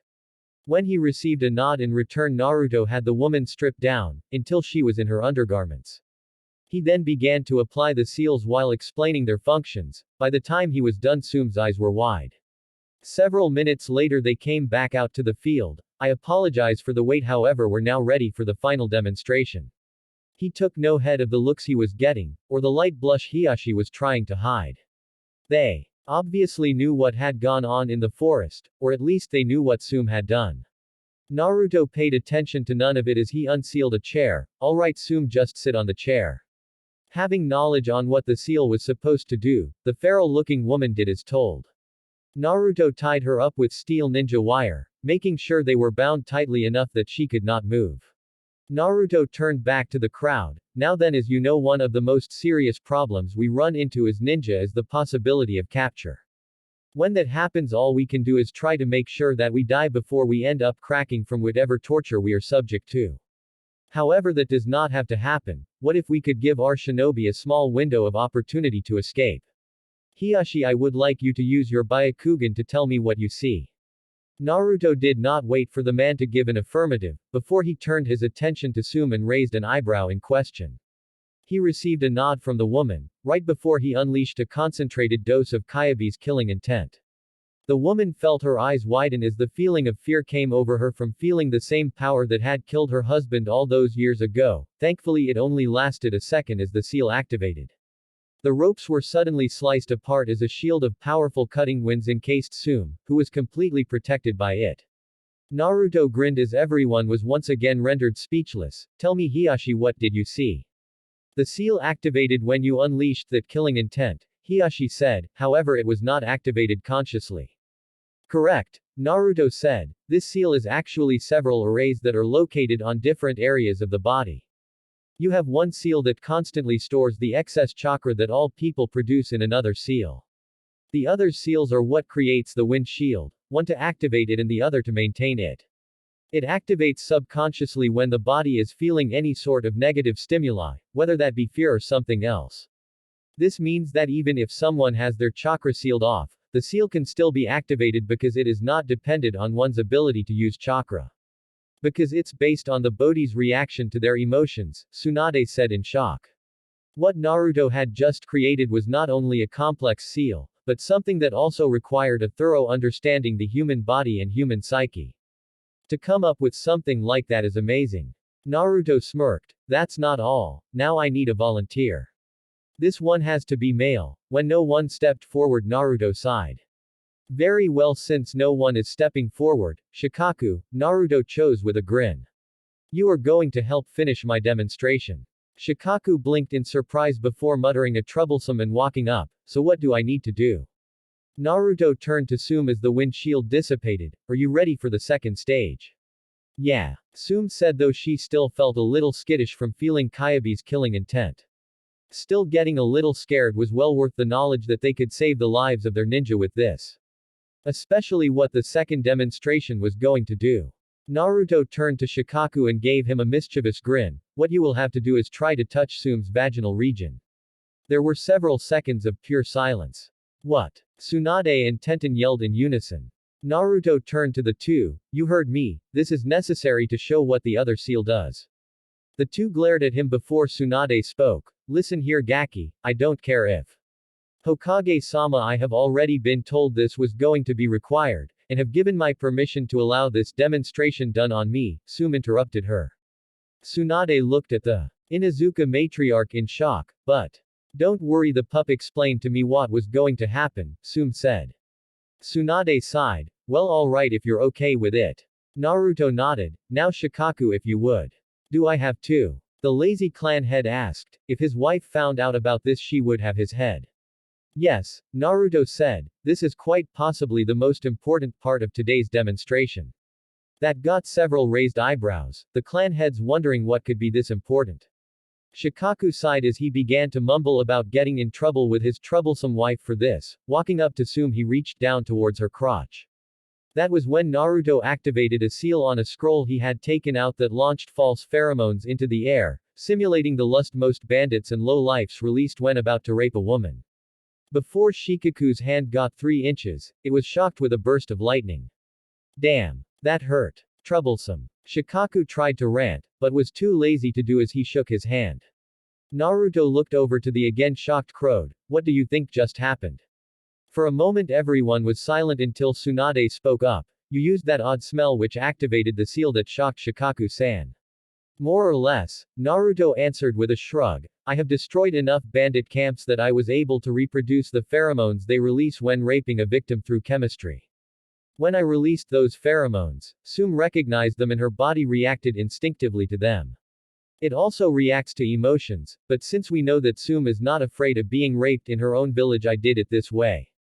Now that was also a powered-down version of the seal. Had it been at full strength, that shock would have made Shikaku-san's hand useless. Incredible, Tenten spoke. That's an anti-rape seal you just designed, right? Naruto nodded. Yes, the seal was something I thought of to help decrease kunoichi rape statistics. Every kunoichi fears being raped. When their body responds to that fear, the seal activates and whoever was about to touch them now has a useless hand. Same could be said if they used other, more intimate parts. Now combine that with the escape seal, which can also be used on a male, and we now have a way to give our ninja a better chance at escaping physical harm and traumatizing experiences. How long does the seal last? Asked Inoichi. It depends on how much chakra is stored in the storage seal. Naruto replied. It can hold up to an A-rank jutsu, so theoretically it can last for up to an hour. The anti-rape seal likewise enough power for 10 shocks. However, the escape seal has a weakness. When used you become susceptible to fire. Still, it is a better chance to escape than what they first had, Shikaku said with the others nodding in agreement. Naruto smiled as he turned to Sume. Are you okay, Sume? Naruto asked, seeing that she was a little wobbly. Of course, pup, Sume said, though the two experiences were not quite pleasant. Still, knowing this could ninja, especially kunoichis, made this well worth it. After some questions behind the mechanics of the seals, Tsunade decided it was time to wrap things up. I think we have seen more than enough to say you passed the initiation test, Tsunade said. 2 days from now we will hold the public announcement of your heritage and clan head status. Naruto nodded. Cool, now I think I'm gonna hit the shower and then hit the sack. Tsunade shook her head as Naruto walked off, before leaving with the rest of the clan heads who were speaking excitedly about the new seals. XXXXXXXXXXXXX. It was the day of the announcement and Naruto was looking out over the crowd of people. It looked like almost all of Konoha had come. He was standing in between Sume and Hiyashi as had become custom, while Tsunade stood in front of them on the ledge where speeches were made. It was not long before Tsunade held up her hands to silence the crowd, as she began her speech. People of Konoha, I am here today to introduce, or perhaps I should say reintroduce, a man whom I am sure you all know. There was a slight rumble through the crowd, as began to wonder who Tsunade was talking about. This young man has just gotten back from a training trip with my teammate, Jiraiya of the Sennin. I am sure by now you all know who I am talking about. I would like to introduce to you the new clan head of the Uzumaki Namikaze clan, Naruto Uzumaki Namikaze. Naruto smiled as Tsunade said that it had been one of their agreements. He had refused to give up his mother's name, not just because he had been in Uzumaki for so long, but also because he wanted to honor both his parents. His smile turned into a smirk as he flicked one of his Hiraishin kunai next to Tsunade, before appearing right next to her in a yellow flash. Resisting the urge to grin at the shocked gasps from the crowd at seeing the feared technique in use, Naruto raised his hand. I would like to thank all of you for coming today. I, Naruto Uzumaki Namikaze, vow that as the Uzumaki Namikaze clan head, I will do all that is within my power to protect the great tree that is Konoha. A roar swept through the crowd as the people cheered for him, praising his name and clapping enthusiastically. Naruto let them do that, knowing that what he had to say next would not make him very popular with some of the people here. Before we leave in celebration today, I would like to inform all of you of something important. Many people began to whisper, wondering what he could possibly tell them. Even Tsunade was looking at him oddly, since they had not done anything like this in the rehearsal. Naruto merely gave the woman a reassuring smile before he continued. A little over 16 years ago, a great beast known as the Kyuubi no Kitsune attacked our village. Many people died in an effort to stop its rampage. And just when all hope seemed lost, my father, the Yondaime Hokage, defeated the demon. using a self-sacrificing jutsu which cost his life to slay the creature. This is the history that we are all taught. As Naruto spoke, many of the civilians and council members paled, realizing what Naruto was talking about. Many even had a hunch about where he was going. Unfortunately, due to the laws set down by the Sandaime, they could not do anything to stop it. I am going to tell you all right now that what you have been taught is a lie. Gasps were what accompanied this announcement, all of the younger generation wondering what he meant and the older feeling dread well up in their guts. And so Naruto began to tell them the truth about the Kyabe's defeat, setting in motion the action that would let him know who really respected him and who was just wanting to use him. This was the catalyst that would start Naruto's new life in Konoha, for better or worse. XXXXXXXXXXXXXX Omake. Council room break dancing. I seem to be finding myself very disappointed with the stupidity of this council, Naruto started in a near lazy drawl. Many of the council wanted to protest, but the odd feeling of death that had come to them stopped their tongues cold. Meanwhile, Naruto continued on heedless to their problems. After the number of times I had protected Konoha, I would have thought you would have all realized by now that I am not the Kyuubi.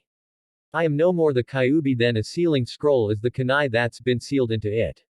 However, if I was the Kyuubi, then don't you think that provoking me as you have for the first 12 years of my life was the best choice? If I really was the Kyuubi, then all of you would be dead by now for what you put me through. He paused here as he made his way to the center of the chamber, with no one knowing what he would do next. What he did was the last thing they expected. Everybody dance now. As odd disco music sounded in the council room, Naruto struck a pose. One hand pointed into the air, while the other was on his hips. Everybody dance now. Soon enough, Naruto was dancing in the council chambers, with everyone else looking like their eyes were going to fall out of their heads. Everybody dance now. Naruto got on the ground and began to do the worm, moving away from the council and heading for the door. When he got there, the Anbu guarding it were so shocked that all they could do was open it as Naruto wormed his way out. Everybody dance now. When Naruto was gone and the music ended, everyone only had one thought in mind. What the fuck? Chapter 10. The Kaima. As the sunlight began to shine through the opulent bedroom, one Naruto Uzumaki Namikaze began to stir. The first thing he noticed as he woke up was the weight that was on his chest, as well as the fact that it was breathing. Looking down, Naruto's lips curved upwards in a content smile, as he gazed at the still sleeping form of Koyuki Kazuhana who was nuzzling into his chest. He continued to lay there for a good while as he ran his hands through the woman's hair, while admiring her nude form. A part of him could not believe just how lucky he had truly become within the recent years, to have not just one, but 4 beautiful women with whom he could share his love and happiness with. He knew that without them he would never be even half of the man he was today.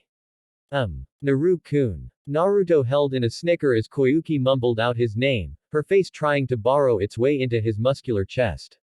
One of her hands came up and began to subconsciously message the left side of his chest. Naruto looked at the hand and noticed it was the one with the ring he had given her.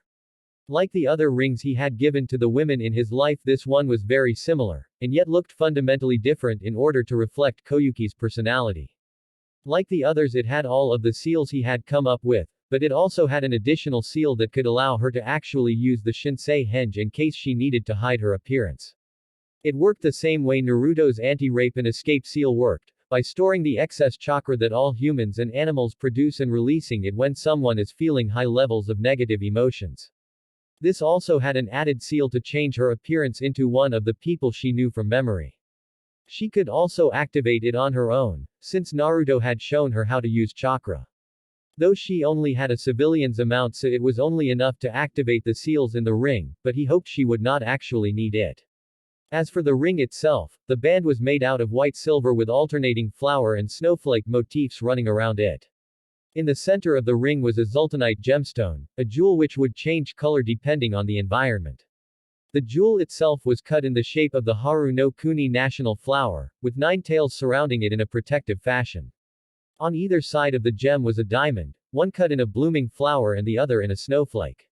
He had given it to her on the day he had come over to celebrate the 1-year anniversary of Koyuki's ascension to daimyo and the land's freedom of her uncle Dotu. After a while, Naruto gently rolled them over and extracted himself from her from last night's activities. He brushed some hair out of the beautiful daimyo's face, before leaning down and kissing her cheek. Rolling over, he got out of bed and put on the robe to cover his still nude form. The first time he had visited via Hiraishin, they had not done that, and a maid had walked in before passing out from blood loss. Since then they always had a robe on hand to prevent such incidents. Naruto walked over to the door leading to the balcony. Going outside, Naruto leaned against the railing as he looked at the rising sun. It looked to be around 5 a.m. here, which meant that he still had several more hours before he had to leave. As he continued to enjoy the sunrise, a pair of arms wrapped around his waist, and a set of definite feminine assets pressed into his back. Naruto smiled as he turned around in Koyuki's grip, wrapping one of his own arms around her. He brought a hand under Koyuki's chin and lifted her head up. Leaning down, he placed a soft kiss on her lips. Koyuki moaned into the kiss as she began to increase the pressure on their lips. She licked his lower lip to let him know what she wanted, making Naruto open his mouth to allow her entrance. Their tongues became intertwined as they began to dance, letting the two enjoy the taste of each other before breaking apart. When they did, Naruto placed their heads together, as he gave the woman a smile. Morning, Yuki Hime, Naruto said, making the dark blue-haired woman smile. How did you sleep? Do you even need to ask? Koyuki asked with an amused grin, tilting her head up to kiss him again. That good, huh? Naruto chuckled after they broke away again. I'm gonna have to be careful from now on. With some of the things we did yesterday, I might end up knocking you up, even with the seals on your ring. Koyuki gave his chest a playful slap while mock glaring at him. You shouldn't say things in such a crude fashion. Her glare, however, soon turned into a playful smile. Speaking of knocking me up, the council has been asking me questions about you and our relationship. They have been asking me if I have plans on marrying you. I believe they are hoping that I will produce a strong heir. We will announce our relationship soon, but you know that we can't do it right now. Naruto said with an apologetic smile. He did not want their relationship getting out until he had taken care of Madara and the rest of Akatsuki, especially since out of all the women he loved, she was by far the most vulnerable, being a civilian and all. Even though she had many samurai who offered her protection, none of them would even hold a candle to one of the Akatsuki members, much less someone like Pain or Madara. I know, Koyuki sighed as she leaned against his chest. They stayed that way for several more minutes before Koyuki broke away. We should probably get something to eat. Alright, I could use a large breakfast right now anyway, what with all that energy we spent last night. Naruto trailed off as he let his eyes roam over Koyuki's body, which even in the robe showed off her amazing figure. Perv, Koyuki muttered with a blush, as she turned around and walked back inside. She only managed to get 2 steps through the door, before Naruto wrapped his arms around her waist and pressed her against his back. You say that like it's a bad thing, Hime, Naruto whispered in a husky voice as he nibbled on Koyuki's earlobe. Said woman gave a small shudder and a moan escaped her throat. Besides, we both know who the real pervert here is. That was true enough. While Koyuki did not have as large of a libido as Seimei, the daimyo loved to experiment. Oftentimes Koyuki would have the two of them role-play out several fantasies she desired to do with him. They had done things like the naughty nurse, a schoolgirl and her teacher, a master and his servant, and what seemed to be Koyuki's favorite, the hero and the princess, though he was sure it was her favorite because of how he really had saved her, like in the movies, twice in fact. And not fair, Koyuki stuttered as a blush spread across her cheeks, her entire body turning into putty due to the young man behind her. You know you love it, Naruto said with a grin, which widened as an idea came to him. You know we're still pretty dirty from last night, why don't we go get cleaned up in the shower? Koyuki gave a sultry smile. I think you just want some more alone time with me. True enough, I can never get enough alone time with you. Naruto shrugged as he would never deny he greatly enjoyed spending time with the women he loved, so is that a yes? His answer was when Koyuki spun around in his arms, stripped herself and him, before jumping on him and claiming his mouth with hers in a hungry kiss. Naruto grinned as he caught her by the butt, squeezing her cheeks to earn a low moan from the woman. She wrapped her legs around Naruto's waist as the blonde made his way to the shower. Breakfast could wait until they were done. XXXXXXXXXXXXXX Tsunade sighed as she sat back in her chair, having finally finished the paperwork which had been nearly triple what it should be thanks to a certain blonde. She would have never expected Naruto to have done something so daring as to tell everyone about his Jinchuriki status, and risk the possibility of having everyone hate him for holding it. However, she could also not deny the effect it had on the younger generation, which as soon as Naruto left had turned angry eyes on their parents. Now they were questioning the older generation, not only for keeping something like this from them but for the way they had treated the blonde. Everyone knew just how badly Naruto had been treated during his childhood to some extent, since most parents had told their children to stay away from him during that time, claiming that he was nothing but trouble. The way children had their parents keep them away from Naruto, treating him like he was the plague, had not been missed by the kids. It was not until Tsunade had revealed Naruto's heritage that the older generation had changed, going from hating his guts to praising him as the last Namikaze.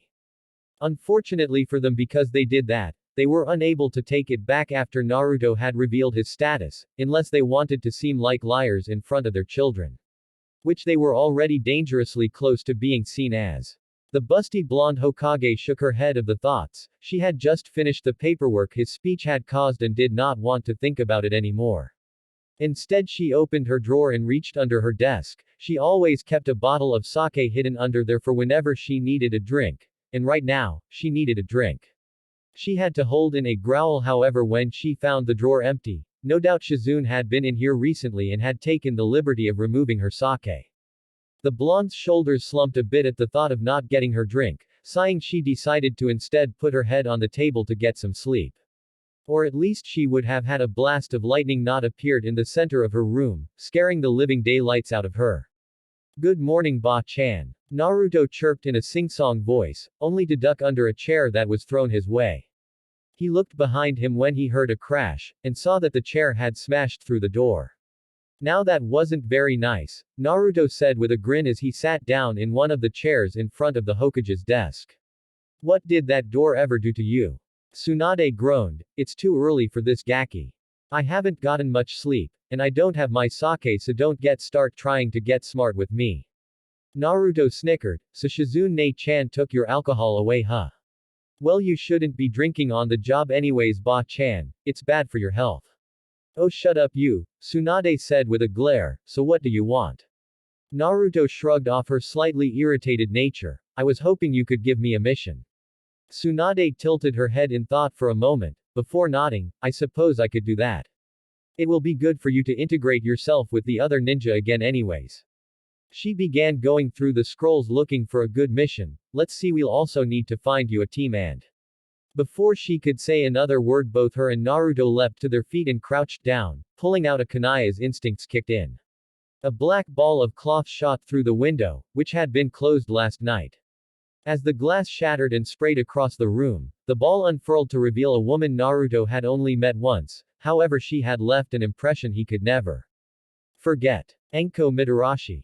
Reporting for a mission. As Enko went into a dramatic pose, Naruto took the opportunity to study the woman. She was just the same as he remembered, wearing a tan trench coat that barely covered her assets and went down to her knees. Her shirt was just a fishnet mesh shirt that did nothing to hide her body, allowing everyone to see a tantalizing view of her bountiful assets and slim waist and toned stomach. Last and most definitely, least, was the short orange miniskirt that barely covered her feminine parts. Naruto was sure that ran some kind of offense for indecent exposure, though most people were probably too afraid to tell her that. Tsunade's eyebrow twitched violently as she stared at the woman. Enko, how many times have I told you not to come through the window? Enko rubbed the back of her head with a sheepish expression. Ha ha ha, well, let's see. I think this makes it somewhere around 300 at least. Almost as many times as I caught the old man reading his porn. Now about that mission, she trailed off as her eyes landed on Naruto and a grin spread across her face. Hello, what do we have here? Enko walked up to him with a sachet to her hips. It's that delicious-looking namikaze. Uzumaki namikaze actually, Naruto replied with a grin as he decided to play along with the woman. And you, Enko, are just the same as I remember you, still a crazy, psychotic and sexy bitch. Oh, such kind words, Enko replied with her grin still in place, as she trailed a finger along Naruto's jawline. You know, if I wasn't dating Iruka-kun, I would take you right now for such a compliment. Naruto raised an eyebrow in surprise. You're dating Iruka? When or how did that happen? Enko grinned. It's quite the story, let me tell you. She was just about to get into all the juicy details of her love life when a cough interrupted them. Both turned to see a very irate Tsunade, who had both of her eyebrows twitching and several tick marks on her head. If you two are not going to grab a mission, then take that discussion of yours somewhere else. Naruto and Enko looked at each other with matching expressions as they blinked. They looked back at Tsunade and in unison said, "We'll take the mission." XXXXXXXXXXXXXX Danzo paced back and forth as he tried to find a way around the most recent problem that had developed for his plans, problems that were once again caused by Naruto Uzumaki Namikaze. Who would have ever thought that the boy would have the audacity to let all of Konoha know of his Jinchuriki status? It was easily one of the most brilliant political maneuvers he had ever seen. Not only did it make the younger generation lose faith in the old, but it also made their respect for the blonde that much more powerful and his position in the village that much more solidified. The fact that the older generation could not do anything without looking like hypocrites since they had proclaimed Naruto as a hero when his heritage had been first announced was just a bonus for the young clan head. The boy was reminding him more and more of Minato, who despite always being a thorn in Danzo's side was a man he had respected. Unfortunately, it also made Naruto even more of a problem for Danzo. Had the boy just been a loudmouth with no real sense for politics like his mother, it would have been much easier to control him. However, Naruto was clearly more like his predecessor than Danzo would have ever expected, especially with all the trouble the man had gone through to subtly stunt his growth until he could get the boy into his route. Now he was not sure he could do that, not without some kind of leverage over him. Perhaps he could use the political pull he had left to get one of his route on Naruto's team, which would allow him to keep an eye on the boy and find some kind of weakness to exploit. Now the only problem was to find someone who could perform this task. He raised a hand and summoned one of his Anbu to him. He looked at the emotionless face of the person before him. "Get me Tori." XXXXXXXXXXXXXX Naruto looked out over at the sea with a calm smile on his face. Taking a deep breath of the salty air, the blonde let out a large breath. After being cooped up in the village going to council meetings and creating those seals, he had never been so grateful to get out and into the world again. Ever since his training with Ero-sensei had started, Naruto had developed something of a wanderer's spirit. And while it was nowhere near as bad as his sensei's desire to travel, Naruto still loved to get out and see the world. Currently he was on a B-rank mission that had the possibility of turning into an A-rank mission, due to the unknown circumstances that concerned the mission. It seemed that ships were being attacked off the coast of Umi no Kuni, land of sea, by a sea monster which was being called the Kaima by the local populace. Not much was known about this sea monster, which was why several merchant guilds had decided to hire Konoha shinobi to take care of the problem. Naruto turned his head to look at the amusing sight of Ino Yamanaka puking over the side of the ship. The poor girl had gotten seasick almost as soon as the journey had started. It seemed like most of their time on the ship, she had been in the same spot she was now. Seeing the girl who had always been so loud vomiting over the side made the blonde shinobi chuckle.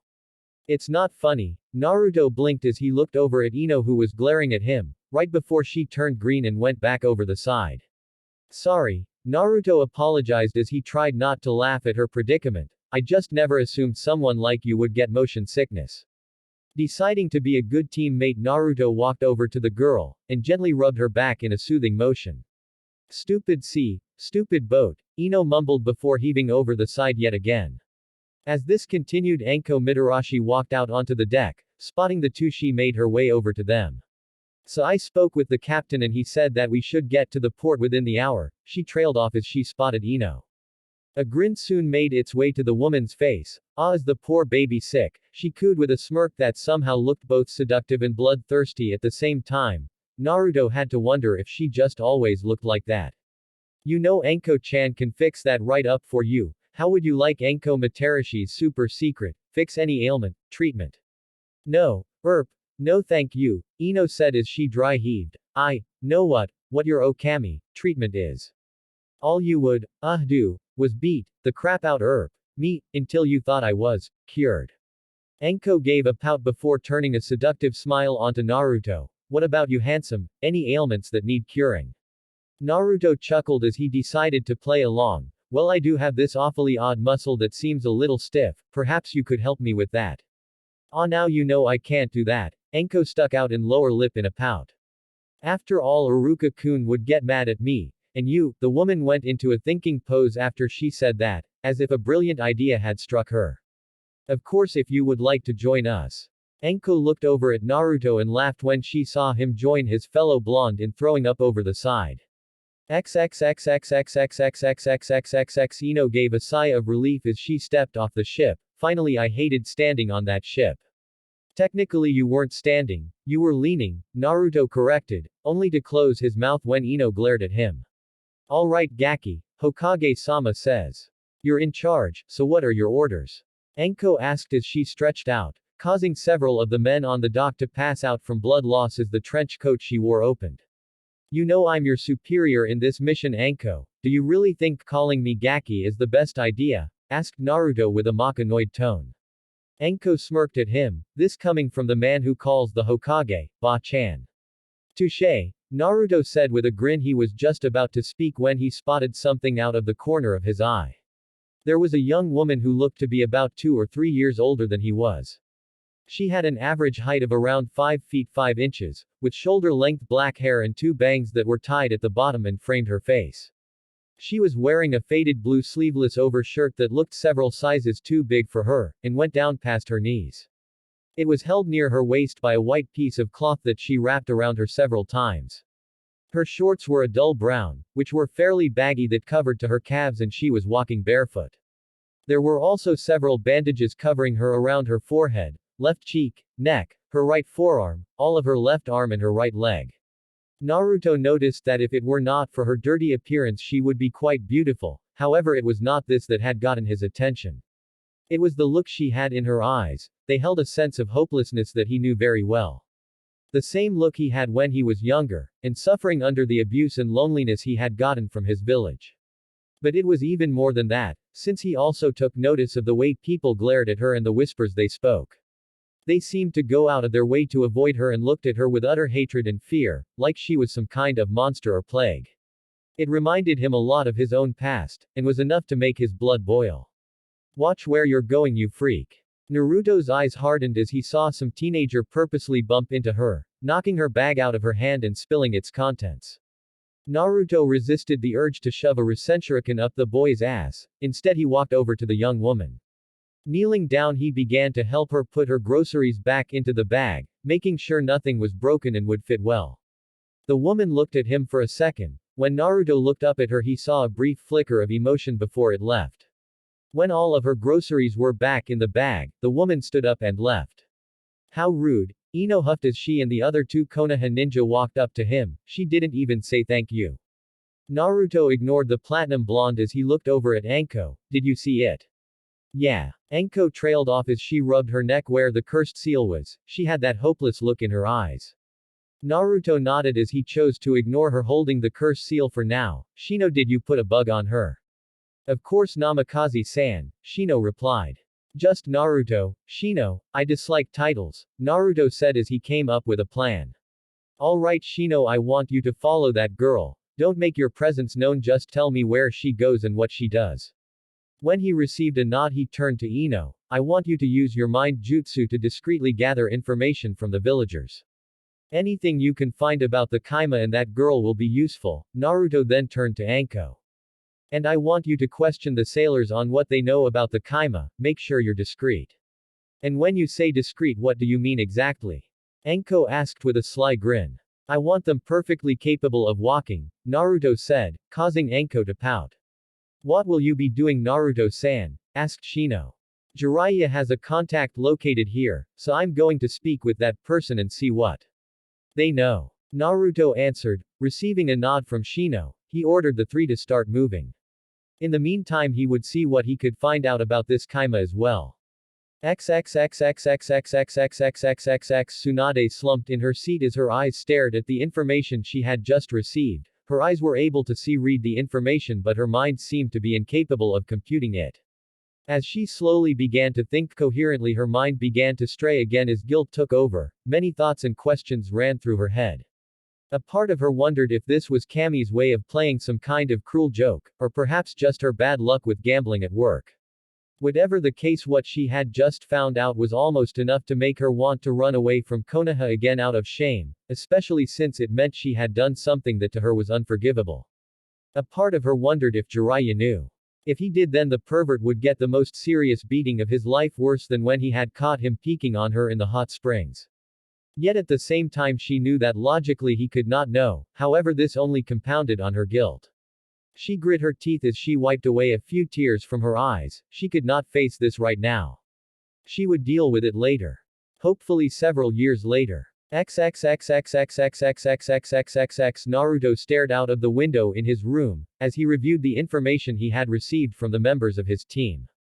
Most of what he found out would seem useless to a lot of people, but for those who not only went by the old adage of, look underneath the underneath, but also took that and looked underneath several more times, the information he had received was more than enough to put most of the pieces together. The first piece of information he had was about the girl, whose name he had found out was Isaribi. Ino had gone through the memories of several of the people here, and found out some useful information about the girl. The first one being that a lot of people hated her in the same way he had been hated in Konoha. Its apparent cause was the irrational hate and fear most humans had of the unknown. Ino had discovered that Isaribi along with nearly 40 other children had all one day disappeared, vanished with not even a trace of them being found. Many people here made up some superstitious claim about it being monsters. Naruto was sure that it was a monster who had done it, just not the type they were thinking of. Then about 5 years later Isaribi reappeared, much to the shock of the people around her. She had also been the only one to actually come back from wherever she and the others had been taken. This had led to the people coming into the belief that she had been transformed into a monster, and had come to somehow destroy the village. It did not help that upon her return several ships had been attacked. This led to Shino's discovery when he had followed Isaribi, who lived in a shack on the northeastern coast near a peninsula. There the girl had shown off the ability to transform into a creature that Shino described as very fish-like before taking off into the water. This confirmed that the girl was in all likelihood the Kaima, however it also brought up more questions. Like why was this girl attacking ships? Naruto had seen in her eyes the hopeless despair and desire for acceptance, so he knew she was not a bad person. This gave him the idea that someone was using her for their own ends, which correlated with what Enko had found. The ships that were attacked always had one of two things that were of value. The first was money or anything that could earn money. This made it rather obvious that someone had some desire to get some monetary gain for some purpose that was obviously illegal, and since Isaribi lived in a shack, Naruto knew it was not her. The second thing that gave ships a high probability of attack was based off of the amount of people on board. The more people who were on the ship, the more likely said ship was to be attacked. It seemed that whoever wanted to attack the ships wanted one of those two things. The first was easily understandable. However, the second was harder unless one was able to look deeper into several other factors. Factors he had discovered when he had done his own investigations. When Naruto had contacted Jiraiya's informant, he had found out some rather interesting and disturbing information. The first was that about 18 years ago, one Orochimaru of the Sennin had passed through here with Anko. Apparently Anko had been found in a shack on one of the islands located off the coast, with no memory of what happened here. The fact that Orochimaru had come here was cause for concern, and what had led him to the current conclusion on what was happening here. One of Orochimaru's laboratories was still here, and someone was using it. Naruto did not believe it was the Snake Sennin himself. The man had not been seen in this country for over 10 years, so that ruled out the possibility of it being him. However, it could easily be one of the man's subordinates, someone who despite Orochimaru cutting off all ties with them had continued the work anyways. All they would need to do now was follow Isaribi and apprehend the person responsible. He was just about to get into bed when a knock sounded at the door. Come in. Naruto called out, already knowing who it was thanks to his enhanced senses. What can I do for you, Anko-chan? Naruto asked. Nothing, just figured I'd let you know that I was unable to find anything else, except that another ship is departing tomorrow, Anko said as she rubbed her seal again. Has it been acting up? Naruto asked in a soft voice, startling Anko. Said woman narrowed her eyes as she realized what he was talking about. How do you know about that? Naruto snorted. Anko, everyone knows who your sensei is, it's impossible not to know with the jutsu you use. Anyways, I also remember that Sasuke used it during our fight before he went to go play hide the snake in the trousers with Orochi Tem. Enko snickered a bit at his name before letting out a sigh, deciding that she had nothing to lose in telling him, yeah, it has been acting up recently. How long ago did this start? Asked Naruto. Enko moved over to sit on the couch, drawing her knees up and wrapping her arms around them as she spoke. It started around the time we got into Umi no Kuni. I don't know why, but I think it has something to do with some of the memories that have been resurfacing. What kind of memories? Naruto asked as he moved over to sit next to the woman, in case she needed to be comforted. They're not much really, just flashes, Enko said as her eyes glazed over slightly. Most of what I saw were the silhouettes of people, however I do remember being in pain. Naruto rubbed the woman's back in a soothing manner as she continued to speak. Other than that, I just remember seeing the Tem in the dreams. He was telling me something but I could never hear what it was. I see. Naruto trailed off for a moment as he gathered his thoughts. It probably has to do with the fact that Orochimaru most has a base stationed here, or former base anyway. Since it does not seem to be acting up seriously, that probably means that the man himself is not here and it's just reacting to remnants of his presence in this land. If you'd like, when we get back to Konoha, I can take a look at the seal and see if I can't do something about it. Enko's head twisted to look at him, moving so fast Naruto was surprised the woman did not break her neck. What do you mean do something about it? She asked in a voice that was mixed between hopeful and guarded. I mean, I could look at the seal. While a part of Orochimaru's jutsu is considered a Juinjutsu, it is also part Fuinjutsu. That means that there may be a way to get rid of the seal, or at the very least counter its effects so that it seems negligible, Naruto explained. So you can get rid of the Tem seal? Enko asked as she brought her hand back to her curse mark.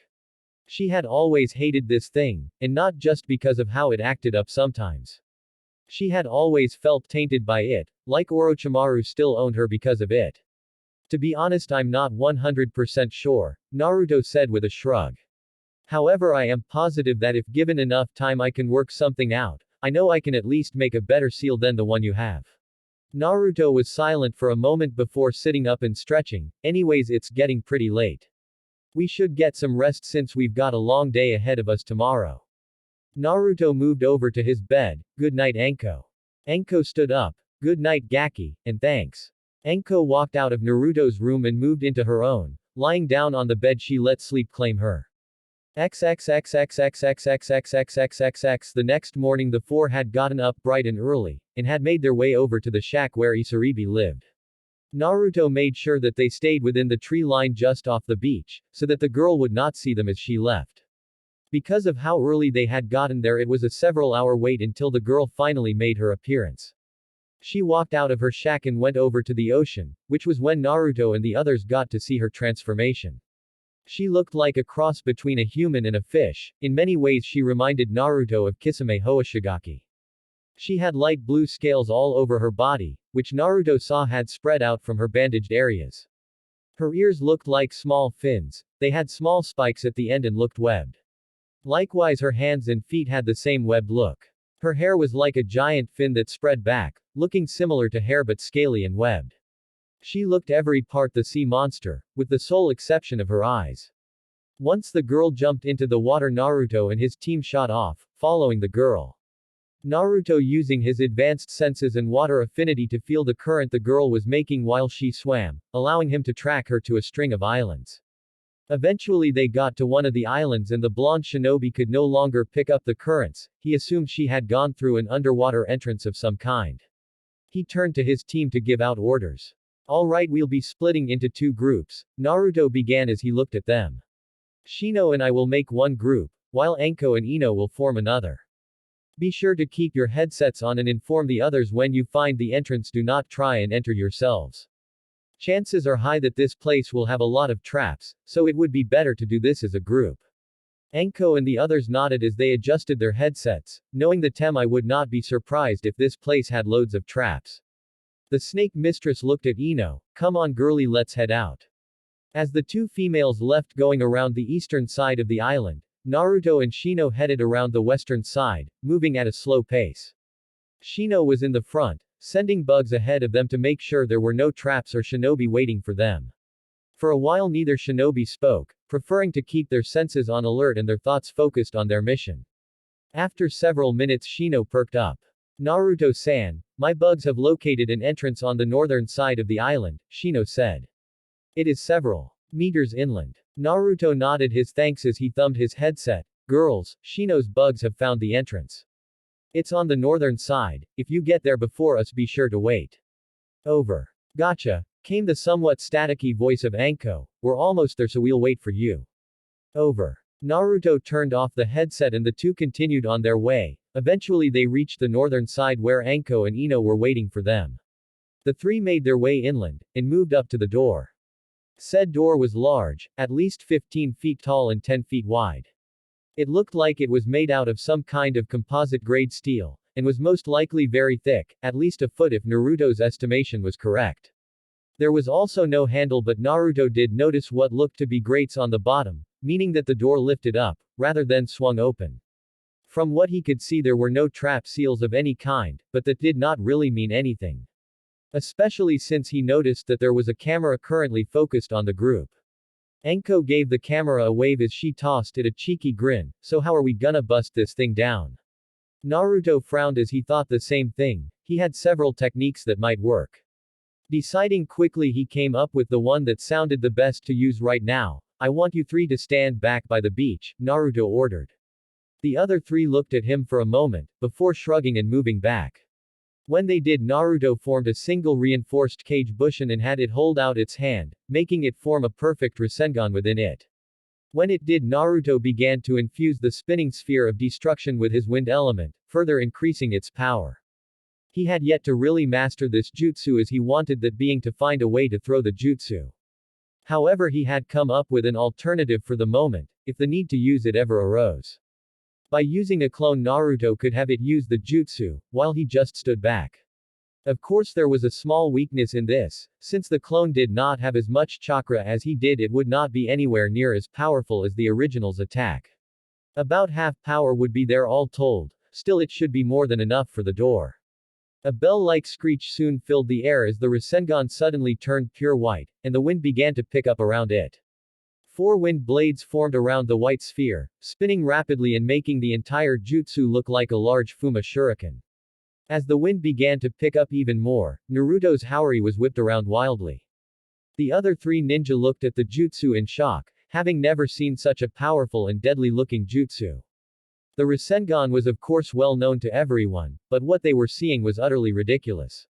When Naruto finished pumping his element into the technique he stepped back, moving over to where Anko and the others were. Once he reached them he gave his clone the mental command to go, which it did as it launched itself off the ground on a one-way collision course with the door. Once the clone reached the door it thrust out his hand, connecting with the door and causing an immediate reaction. Boom. Anko and the others were forced to close their eyes as the area with the door was suddenly engulfed in a large dome. Said dome was at least 20 feet in radius. Large amounts of debris and dust was kicked up, as violent winds threatened to throw the ninja out of the area. They were forced to apply chakra to their feet, while listening to the fierce winds howl. When it was over the ninja who were with Naruto uncovered their eyes, and gaped at the sight. Not only was the door completely gone, but so was everything else within a 20-foot radius. A large and perfectly round crater was where the door stood, with the side of the mountain even being round where the attack had hit. As Naruto walked up to survey the damage, the other 3 simply followed dumbly as they tried to figure out what had happened. What the fuck was that? Anko said as she finally found her mind rebooting from the shock. Naruto, who had been looking over the damage, looked back and shrugged. That was the complete form of the Rasengan, Naruto said. Complete form? Questioned Ino. Naruto nodded. It was only known to a few people but the Rasengan is an incomplete jutsu. When my father first made it he had wanted to add his elemental affinity to it, combining the ultimate shape manipulation with the ultimate attack chakra. Naruto made a sweeping gesture. That is what this was, I call it Futon, Rasenshuriken. Anko gaped at the boy for a minute before speaking. That's got to be the most overpowered jutsu I've ever fucking seen. The amount of power a normal Rasengan does on its own is enough to cause some serious damage, but adding your element to it. Naruto shrugged. Meh, this wasn't even half of the power behind the actual jutsu.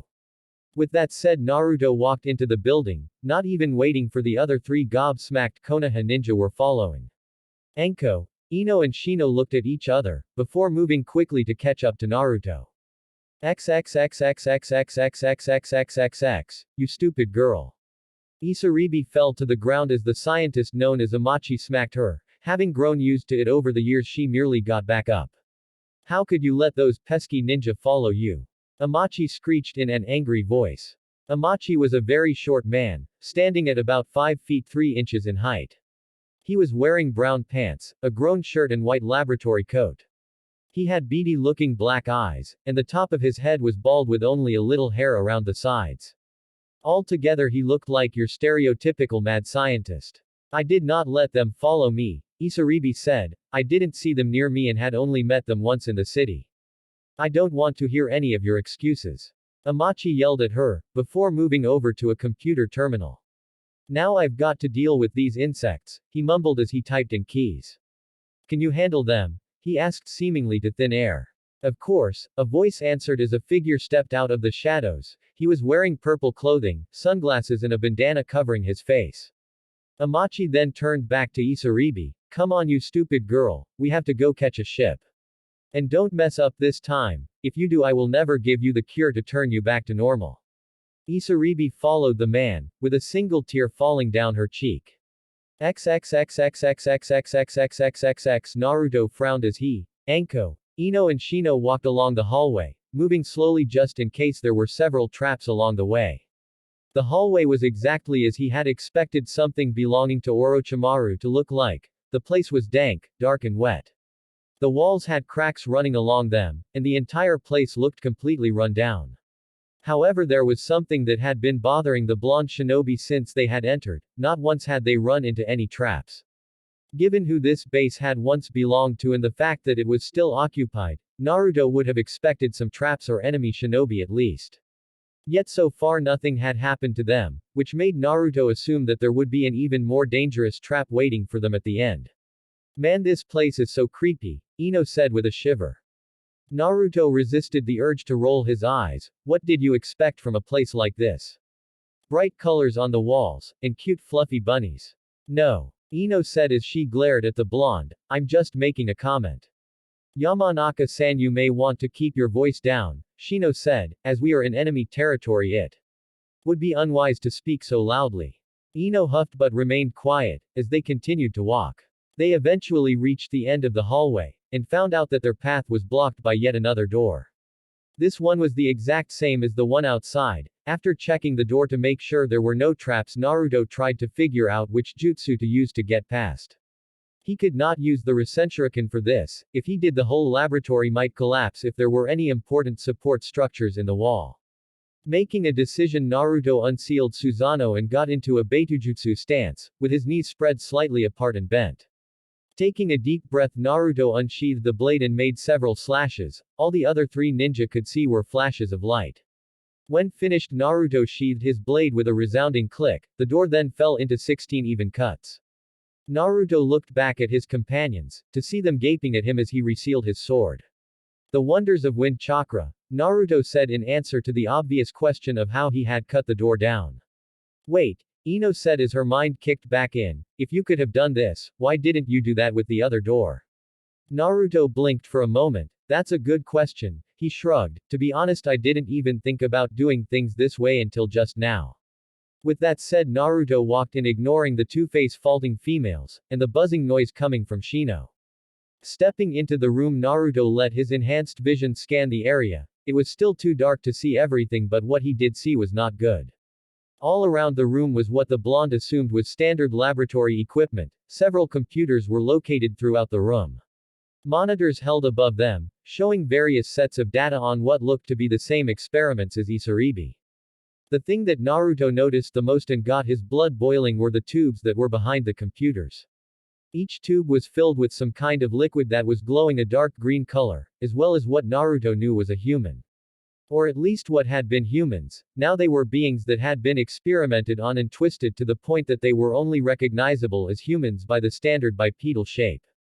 Many of the creatures looked similar to Isaribi, with scales of varying colors, clawed and webbed hands and feet, fins running out of their backs, and on their forearms. Seeing something like this was enough to make Naruto sick, and judging by his companions' expressions they felt the same way. Spread out and look around, Naruto ordered as he shunted aside his anger. However, do not touch anything, we have no clue if any of these things have traps on them. As the other three took a look around, Naruto went over to one of the tubes. Looking at the creature inside, he could see that it looked the closest to Isaribi. Naruto looked at the monitor that had the information scrolling down. He could not understand half of what was on there but hoped that Tsunade could.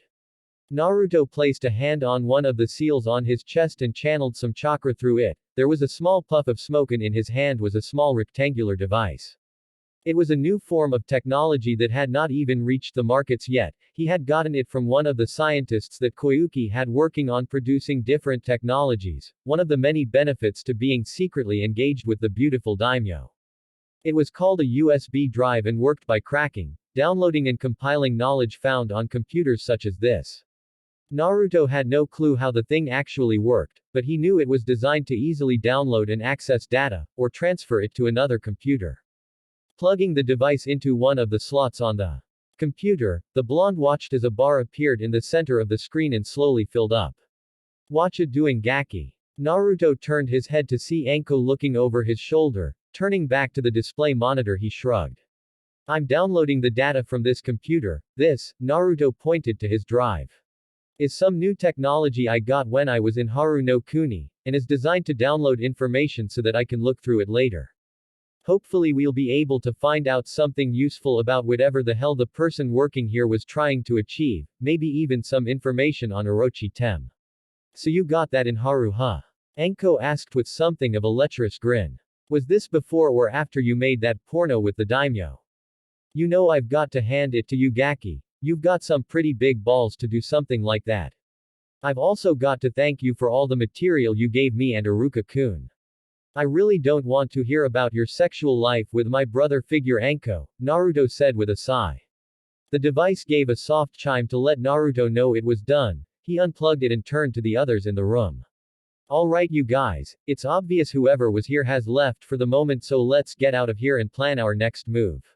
Ino and Shino came over to them and they began to walk back towards the entrance. Before they could even get within 2 feet of the exit, the floor dropped out from under them. XXXXXXXXXXXXXX Naruto groaned as he stood up. While the fall was not enough to kill any of them, it had still hurt quite a bit. He looked over at the others to see that unlike him, they had not been able to land on their feet. The blonde sighed as he walked over to Anko and kneeled down next to her. Anko, Naruto said as he shook her awake. What happened? Anko asked as she blinked her eyes open to see Naruto standing right above her. Gah! She rolled away, getting on her feet with a kunai in one hand and another on her chest. Don't do that, Gaki. You nearly gave me a heart attack. Naruto snickered as he stood back up. Sorry, I didn't think you would get so scared. I wasn't scared. Anko protested, just startled is all. Right, Naruto drawled as he went over to help up Ino, who had just woken up. You okay? Yeah, I mean I only have one of the worst headache ever but I'm fine, the platinum blonde replied sarcastically. At least you don't have seasickness, Naruto said with a grin that while Ino could not see, knew was there. Shut up, Ino mumbled. That was a most unpleasant experience, Shino said as he got up, brushing himself off as he looked around. It seems that we fell for some kind of trap. The only question is what kind. Naruto said as he looked around the tunnel. There seemed to be only one way to go, with the other end blocked. Looks like we don't have much of a choice but to go this way, so let's head out but keep a sharp eye out for any more traps. The other three nodded, as they got into a triangle formation with Naruto in front and Anko covering the rear. Several minutes later they found themselves in decent-sized room. Naruto could not get the exact proportions right since he could only see about 20 feet in front of him. But judging from the way his chakra bounced off the walls when he flared it, he would have to say it was at least a 30 feet by 30 feet space.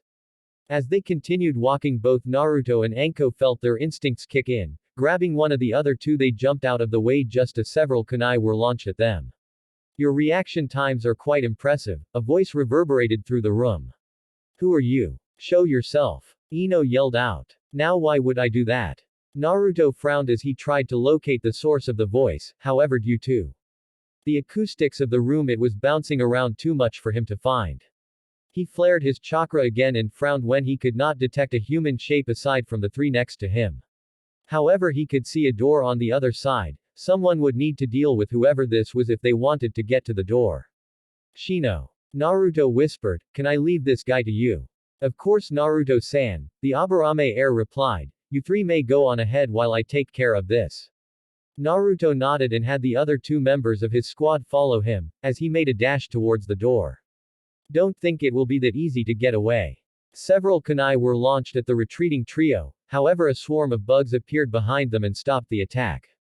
"Your opponent is me," Shino said in his monotone voice. "Very well, after I kill you I'll get them," the voice laughed, "that is if they don't get them first." Shino did not respond as he sent his bugs out. XXXXXXXXXXXXXX Naruto cursed as several traps activated, launching kunai at them as they ran. Without warning, Naruto picked up both Anko and Ino, before using one of his own original speed techniques to beat the traps. The jutsu was called Shunpo, Flash Step, and was designed to surprise an opponent. It was very similar to the Hiraishin. However, unlike the famed Thunder God, this technique was based off of pure speed. By using a combination of lightning and wind chakra, Naruto was able to move at speeds that could match the Hiraishin's teleportation. By creating a current of air in front of the user and channeling lightning chakra into the bottom of the feet, Naruto was able to skate across the surface in a burst of speed that left a yellow streak in its wake. He deposited the two surprised females on their feet, as he took a look around the room. This room was a large cylindrical room. Naruto could tell it was a fair bit bigger than the one they had left Shino in. The lighting, while still low, was enough for him to make out the door at the other end, as well as several gates located along the walls. This gave the blonde shinobi a bad feeling about this place. "What the hell was that?" asked Ino as she looked at Naruto with an expression that demanded an explanation. Naruto looked over at his fellow blonde. "What was what? That thing you did to get us over here so fast?" Ino practically shouted, causing both Naruto and Anko to wince. Naruto sighed, "It's a family technique, that's all." Naruto walked off before Ino could question him further, forcing her and Anko to follow him. When they were about halfway to the exit, the three heard a slight screeching sound as the gates began to open.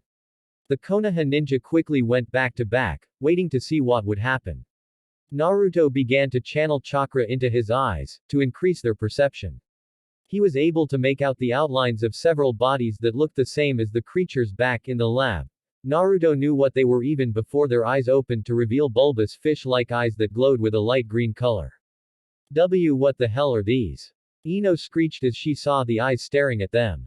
Most likely the experiments of Orochi Thames, or whoever owns this place now, Naruto replied, preparing for what he knew would be a long fight. There's quite a few of them, and with whoever caused this not here means we don't have time to play around. Anko growled as the creatures started to move in, revealing they were indeed like the experiments they had found on the upper floors of the lab. Gaki. Get out of here and let the girlie and I deal with this. You sure? Naruto asked. We don't even know if this is all of them. Yeah, we'll be fine, Anko said, though Naruto noticed that Ino looked like she wanted to disagree. Fine. Here, catch. Naruto pulled something out of his pouch and tossed it to Anko. Said woman looked at it for a moment before her eyes widened. If you need help, don't be afraid to call. With nothing left to say, Naruto shot off the ground in a burst of speed. Moving towards one of the creatures that was blocking his path, in less than a second he had formed a Rasengan in his hand and shoved it into the creature's head. He ignored the explosion of gore as he ran through the opening, heading out into the tunnel. Now that the Gaki's gone, let's have some fun, Anko said as she flicked a kunai in her hand, moving it to her lips and licking it. What do you mean fun? Can't you see we're surrounded? Ino yelled. She was seriously beginning to regret going on this mission. XXXXXXXXXXXXXX Naruto jumped and spun his body in mid-air, allowing the kunai that were launched at him to fly past. Landing on the ground, he rolled to his feet, before putting on a burst of speed just as several kunai shot out of the walls. This entire corridor was a death trap. It seemed that whoever owned this place had put all of his traps in one spot. No doubt hoping that if someone managed to get past the creatures, they would be too tired to get past these traps. Naruto jumped and flipped onto the ceiling as the spikes shot out of the ground, jumping back down just as more came out of the ceiling.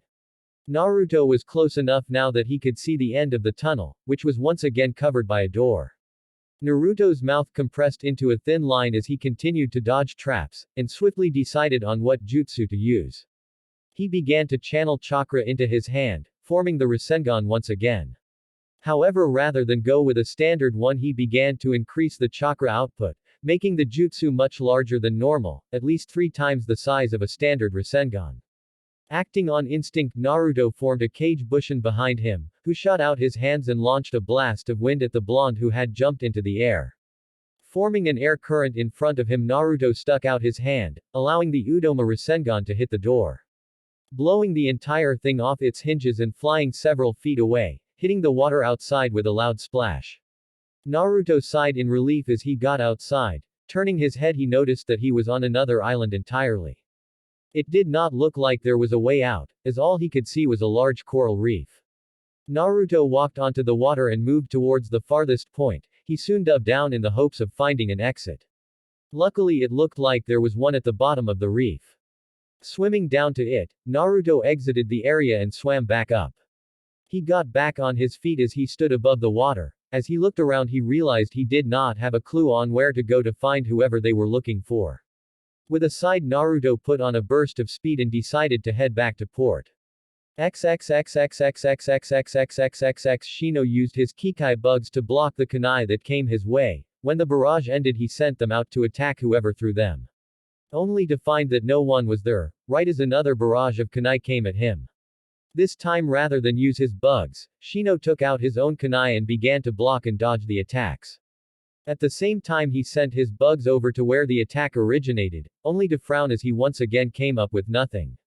The Aburame heir knew there was no way this person could be fast enough to escape his bugs like this, which meant that all the places he was sending them to never had his enemy from the start.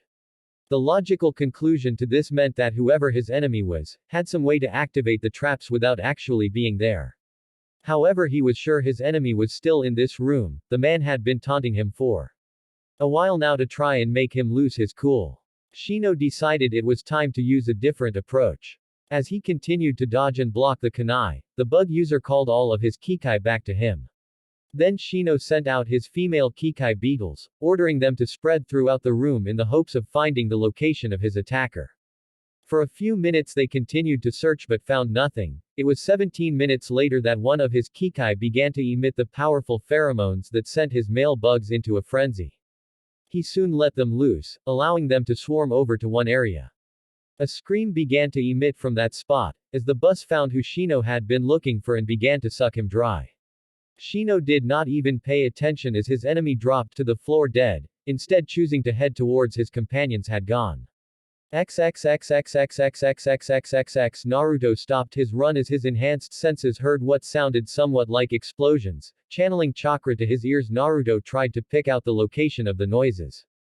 They seemed to be coming from the southwest. Looking over, Naruto channeled chakra into his eyes. When he did, he saw 2 transformed fish-like people attacking a ship. Naruto recognized one as Isaribi, who was actually just standing there. The other he did not know, but was going to go with the assumption that he was the scientist who made Isaribi what she was. Not wasting another minute, Naruto shot off towards the ship, leaving a crescent wave in his wake. XXXXXXXXXXXXXXX Samachi grinned as he shot another cannonball-sized water bullet at the ship, sending wood chips everywhere as he destroyed more of its hull. Who knew that this form would feel so exhilarating? He had never felt so powerful in his life, knowing that he was easily a god of the sea while in this form. He could do whatever he wanted, it was all so easy. Had he known this, the man would have started to use this form a long time ago, rather than just have that simpering little girl do this. Speaking of her, the bitch wasn't actually helping him. Hey you stupid girl, start doing your job and help me destroy this ship. Amachi yelled out. Isaribi looked at him and bit her lip. When are going to give me my cure? I've been doing this for 4 years now, and you still haven't given it to me. Cure. Amachi said with an incredulous expression, right before it turned to anger. He stopped what he was doing and swam over to Isaribi, before grabbing onto her throat and choking her. You stupid girl, what makes you think I ever bothered to make a cure? The man laughed as the girl's eyes widened. I'm the one who made you what you are, why would I want to unmake you? Your only purpose was to do the job I gave you, until I collected enough data and then disposed of you. And since you're not doing your job and I feel I have enough data, I think I'll just get rid of you right now. The man laughed as Isaribi began to tear up as she tried to get out of the man's iron-clad grip. He was just about to crush the girl's throat when something he had not expected happened. An invisible blade of wind cut right into the man's arm, slicing it off at the elbow. Ah! As the man began to scream out in pain, another voice spoke up, falling back into the water as he held the stump where his forearm had once been. You know, I'm not sure what you said, but I do know it's not polite to make a woman cry. Isaribi turned to the source of the voice, and saw herself staring at the man who had helped pick up her groceries. Who the fuck are you? Amachi yelled, gritting his teeth as he tried to ignore the pain of his lost hand. Naruto tilted his head to the side as he resheathed Susanoo. I thought it would be obvious. I'm the guy who here to kick your ass. Amachi grit his teeth. That's not going to happen. Now you'll have to face my greatest creation. Naruto narrowed his eyes at the man, before they widened as he saw what was rising out of the water. XXXXXXXXXXXXXX Anko snarled as her kunai continued to bounce off of the ugly creatures she and Ino were fighting. Damn it, why the hell are those hides so tough? Anko yelled. Her arms shot up as several snakes came out, latching onto one of the creatures before her. Spinning on the balls of her feet, the snake mistress swung the creature into a horde of its brethren, knocking them all down. Unfortunately, they just got back up a moment later. The things, while slow and easy to dodge, were nearly impenetrable to anything less than high-level jutsu and exploding notes. Unfortunately for her, they were also resisted to fire and mud jutsu, which were her specialty, and she wanted to save her exploding tags for later. Over to her left, Ino was engaged with a few of the creatures, weaving her lithe body in and out of the monsters while she tried her best to beat the things. However, unlike her friend Sakura, who had gotten Tsunade's strength technique down, Ino was only able to increase her strength by about half, and that only knocked the creatures back. She had tried other methods, such as a kunai to the neck, base of the skull or temple, but none of that seemed to work.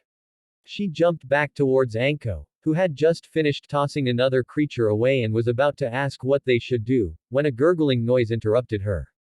Turning, they saw one of the creatures being swarmed by a cloud of bugs, which were draining it of its chakra.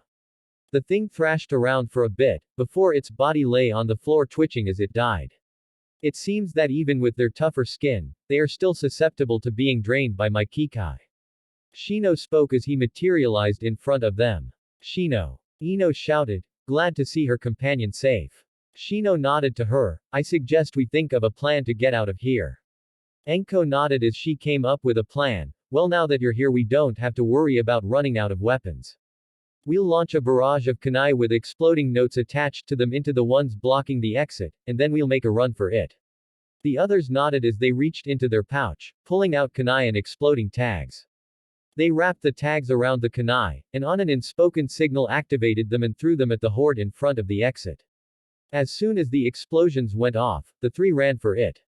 Not even paying attention to the body parts and gore that was being thrown around the area, they soon reached the tunnel and ran for the exit. Thankfully, Naruto had activated all of the traps when in there, so they had not been subject to any as they ran. Soon enough, they shot out of the tunnel and into the open air. I'm never ever doing that again, Ino huffed as she bent down and put her hands on her knees, trying to regain her breath. Yeah, I know what you mean, girly. Anko was interrupted from her speech as a searing pain shot through her body, originating from the curse seal. Anko-sensei. Ino shouted as she and Shino rushed to the woman. Anko fell to her knees as she grabbed her mark. The last thing she saw before darkness claimed her was Ino shouting something at her. XXXXXXXXXXXXX. Acting fast, Naruto released his gravity seals as he grabbed an unresponsive Isaribi, before jumping out of the way of a giant watery tentacle. Naruto created a clone in midair and handed the girl off. Landing on the ground, he unsheathed Susanoo.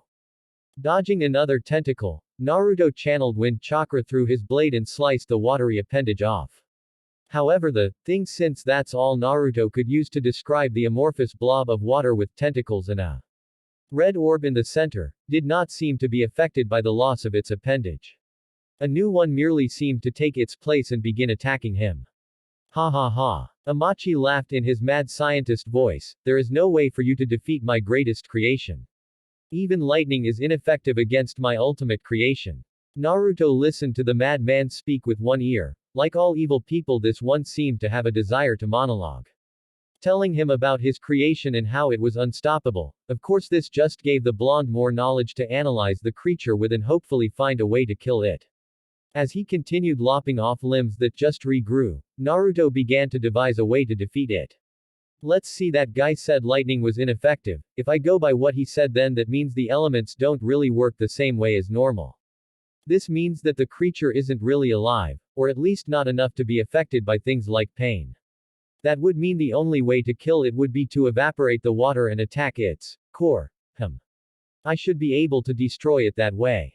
That would mean I need a powerful fire jutsu to work. Unfortunately, I don't know any fire jutsu above C rank since it's not my affinity.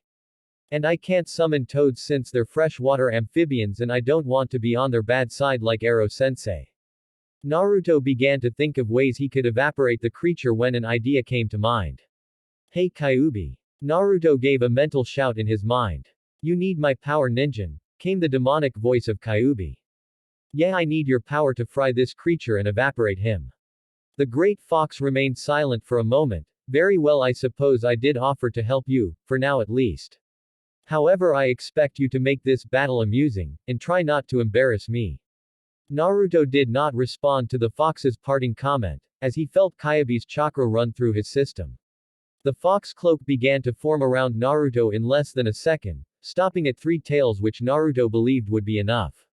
As the next tentacle came after him, 2 of the tails shot out from behind the blonde. As they grabbed the appendage and kept it in place, the other tail ran straight through the water, evaporating it as it made its way to the core.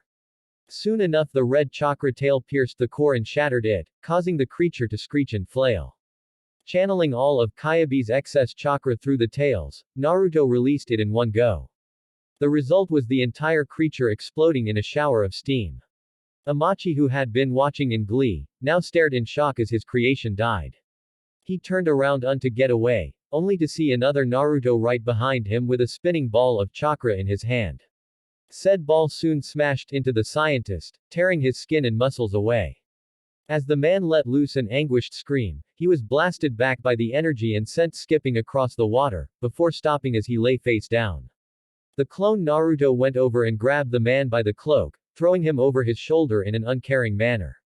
Meanwhile, the real Naruto walked over to the clone holding a crying Isaribi. He put his hands on the girl, causing her to nearly jump out of her skin. Hey, are you okay? Naruto asked, only to wince as the girl turned her now bloodshot eyes on him. How can I be okay? That man lied to me. Now I'll never be turned back to the way I was. Now I'll never be human, the girl shouted as tears streamed down her scaly face. Naruto frowned. You know there may be a way to cure you. The girls looked up at him in shock, before they narrowed in suspicion. And what would I have to do to receive this cure? She asked, saying cure as if it was some kind of poison. Well, you would have to come back to Konoha with me, Naruto replied with a shrug. Unfortunately, the woman who I'm sure can cure you, is also the leader of our village. So she can't just leave whenever she wants. However, after that you can just leave if you want, or stay there as a citizen and start a new life. I'll leave that choice up to you, if you want to come to Konoha, that is.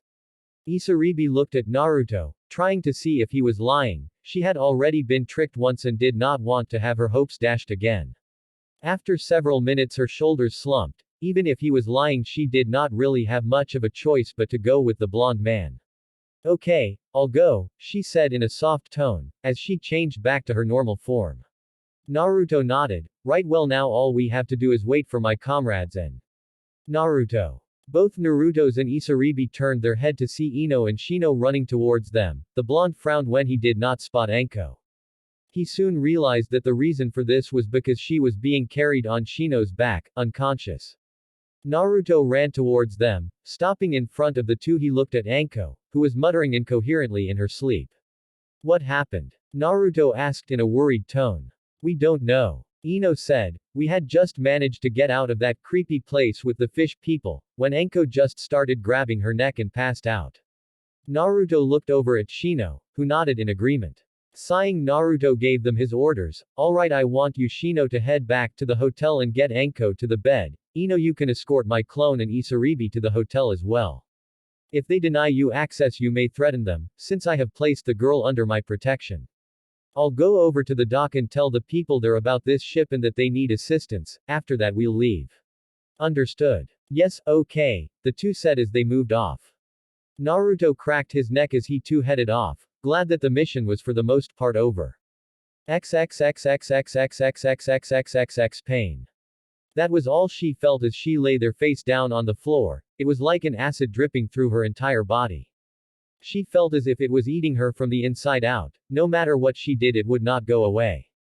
Well, it seems one survived. Despite the agony she felt, she looked up and spotted him. The pale face and snake-like yellow eyes were unmistakable. She knew that face anywhere. It was the same face as the man whom she had admired most, the man who had taken her in and taught her everything she knew. The same man who had been like a father to her, and the same man who had taken her trust and betrayed it. Kukuku, I'm surprised you survived, Anko-chan, but then again you are my apprentice. The man he'd for a moment before shrugging. Still, it seems as if your usefulness is at an end. He turned around to leave, but stopped when a hand gripped his leg. Wait, Anko said as she grit her teeth. The man turned around and looked into Anko's eyes as she spoke. Why? She asked as she tried to understand why this man would betray her so. Why are you abandoning me? Kukuku, Orochimaru laughed at her as he leaned down, gently caressing her cheek as if nothing bad had happened between them. Because my dear Anko-chan, you lack the desire for power. The man paused for a moment before he smiled. Still, the fact that you survived is impressive. Maybe you're not so useless after all. He stood up and offered his hand to Anko. After a minute of staring at the hand, Anko growled and knocked it away. Now that she knew what this man had done, she wanted nothing to do with him. Orochimaru just gave his snake-like laugh. Very well, Anko-chan, if that's your choice. He turned around and walked away, shutting the door and casting out the light as Anko let darkness claim her. XXXXXXXXXXXXX. Anko slowly opened her eyes, adjusting to the light as she tried to find out where she was. It was obvious she was in a room on some kind of bed, and judging by the swaying the room was making, she was in a boat. She was just about to sit up, when a voice called out to her. I'm glad to see you awake. Turning to the voice, she saw Naruto writing in a folder. Writing for a few more seconds, he snapped the folder shut, and looked at her with a smile. You've been out of it for a while now, how do you feel? For one of the few times in her life, Anko smiled. I feel good. Naruto looked at her for a moment with a raised eyebrow, noticing that she seemed much more calm than before. He shrugged it off. Whatever it was not any of his business. That's good to hear. Anyway, we should be reaching Hai no Kuni, Fire Country, in a few hours. You might as well get some more shut-eye. Anko nodded as Naruto stood up and left the room, no longer finding a need to be in there now that he knew Anko would be alright. As the door closed behind the blonde, Anko shut her eyes again. Smiling as she had one last thought before falling asleep again. I left him by my own choice. It was my decision. XXXXXXXXXXXXX. Naruto frowned as he gave his report to Tsunade, listing off what had happened during the mission in chronological order. The moment he had entered the room, he had noticed that something was different. Something felt off, would be the best way to describe it. Aside from the obvious fact that Tsunade had not thrown anything at him for calling her Ba-chan, which was definitely an oddity in and of itself, there was something else that seemed wrong. The busty Hokage also refused to even look him in the eye. Again, that was something that had never happened before, even when the woman was angry at him. And so I was hoping that you would be able to find some way to help Isaribi here. Naruto gestured to the scaly teenage girl as he finished his report. I figured since you're one of the best medics around, you would be able to find some way to get rid of her scales. Very well, Tsunade said, still looking down at her paperwork and refusing to meet his eyes. If you come into the hospital tomorrow at noon, I'll be able to check you over and see what I can do. Okay, Isaribi-san. That's fine, Hokage-sama, Isaribi said with a small bow and hopeful look. In the meantime, I'll have Shizune help you find a place to stay. After I check you over and see what I can do about your scaly problem, you can decide whether you want to stay here in the leaf or leave. Shizune. Tsunade called out, getting the woman to walk in through the door. Yes, Tsunade-sama. Shizune asked as she looked at her boss. I want you to help Isaribi-san here find a hotel for the night. Naruto has told me that he will be paying, so you don't need to worry about cash. Tsunade said as she filled in a few papers and gave them to the dark brown-haired woman. Said woman bowed and gestured for Isaribi to follow her. The fish girl looked over at Naruto and seeing his encouraged nod left with Shizune. The other three ninja left after them, now that the report was over, leaving just Naruto and Tsunade. For a moment Naruto said nothing before deciding to take the plunge. Tsunade, is something wrong? Tsunade hid her wince at being called by her name. Naruto only ever called her Tsunade when he was being serious or heartfelt. She knew which one it was right now. No, nothing's wrong. Why do you ask? Tsunade asked as she continued working. Well, aside from the fact that you did not try to throw something at me, for calling you Ba-chan. You also refused to look at me, instead opting to do work, which you always complain about doing. Naruto answered as he crossed his arms, waiting for the woman to answer him. Nothing's wrong, Tsunade said again, putting on her poker face as she looked at him. I'm just a little tired is all, and I want to get this work done before I get another batch. Naruto's frown deepened as he tried to figure out what could be wrong with the woman he thought of as a grandmother. Did you get the results of my Kekkei Genkai test? Naruto asked. His eyes narrowed when he saw the small display of emotion that flitted across her eyes. It was not much, in fact Naruto was sure that most others would have missed it. However, Naruto was an expert on reading people through their eyes, and he knew the emotion she had displayed. Guilt. Now the question was, what could she be feeling guilty about? Quote ellipsis. Your test did come in, Tsunade said eventually, bringing her eyes back to her papers so she did not have to look at him. After several seconds of not getting an answer, Naruto began to get impatient. And Tsunade resisted the urge to bite her lip as she looked back up at him, keeping on her best poker face so he would not see her guilt. It came up positive. Your ability to combine two elements to create sub-elements is a bloodline. Do you know who I got it from? Asked Naruto. The strand with your bloodline was found in the DNA that you got from your father, Tsunade answered quickly. Naruto closed his eyes for a few moments before speaking again. Do you know why I have it and he didn't? Tsunade sighed as she spoke. I can only assume that the Kyabe's chakra may have somehow jump-started your bloodline. It has been theorized that all bloodlines came from them, so. Naruto nodded. And you're sure you're alright? Of course, as I said, I'm just a little tired from all this work, Tsunade answered. Naruto looked at the woman for a moment longer. He knew she was lying. One of Naruto's abilities was that he always knew when someone was lying, and he knew right now that Tsunade was hiding something from him. Yet he knew that he could not question her, or demand answers since she was the Hokage. For now he simply nodded his head. I can see how it would be tiring. I guess I'll leave you to it, Ba-chan. With that, Naruto disappeared in a swirl of water. As Tsunade looked at the spot where Naruto had been, a single tear ran down her cheek. XXXXXXXXXXXXX Naruto found himself wandering around Konoha, as he tried to clear his mind from his conversation with Tsunade. He knew that there was something important he was not getting, but he also knew that right now he would not get anything out of it by thinking about it. Shaking his head, Naruto looked up and blinked as he found himself standing at the gates to the academy. He smiled as a moment of nostalgia hit him. Walking towards the academy doors, Naruto decided to see if Iruka was in. XXXXXXXXXXXXXX, and that is how the Shadaime Hokage. Iruka trailed off as he noticed that none of the kids were paying attention to his lecture. Most were talking to each other, whispering about whatever took their fancy, while some were even sleeping. Several tick marks appeared on Iruka's head. Quiet down and listen, you brats. Iruka yelled out as he used his Onihitsu no Jutsu, Demon Head Jutsu. All of the kids instantly shut up, staring at him wide-eyed. Iruka nodded his head in satisfaction. He was just about to restart his lecture when another voice spoke up. Tisk tisk Iruka-sensei, it seems your lectures are as boring as ever. Iruka and the class turned as one, to see Naruto looking at them with a smirk as he leaned on the door frame. Naruto grinned as he got up and walked into the room. noticing how all of the kids there had stars or hearts in their eyes, depending on their gender. You should make your lectures more fun, sensei, Naruto said with a grin. That's why everyone never pays attention in your class. And I suppose you're an expert on teaching? Iruka asked with a tick mark on his head, though truth be told he was happy to see Naruto. The scarred Chunin smirked as an idea came to him. Well then, since you're here, why don't you answer a few questions? That way the students can learn what it's like to be a real ninja of Konoha.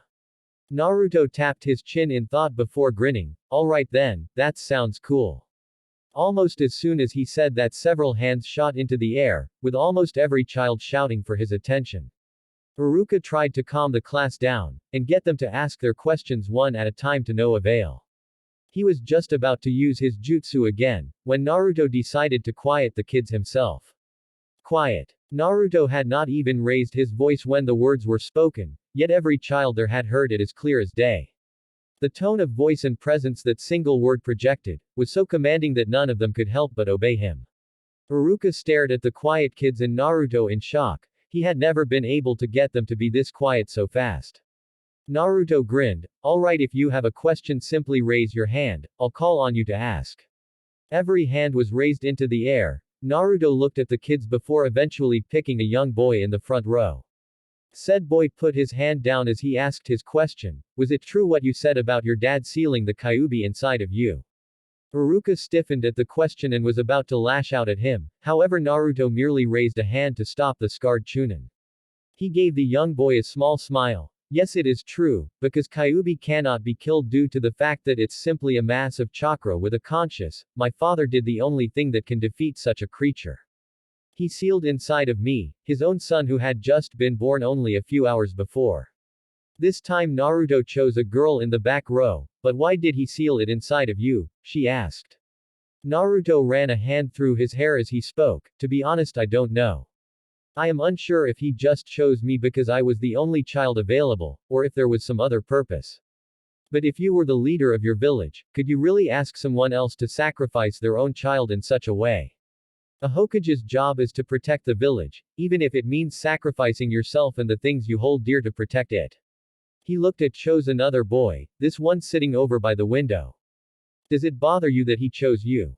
For a while it did, Naruto replied with a shrug. You have to understand that until I had turned 12 I never even knew about the kyuubi.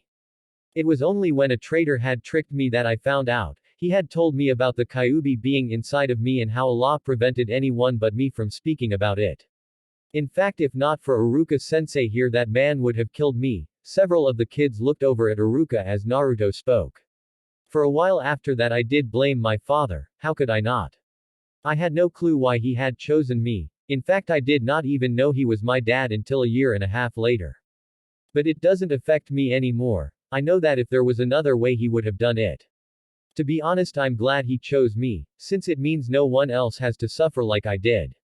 Many of the kids stared at him in awe, while some of the girls were actually crying. Naruto smiled as he chose another child. XXXXXXXXXXXXXX. Ah.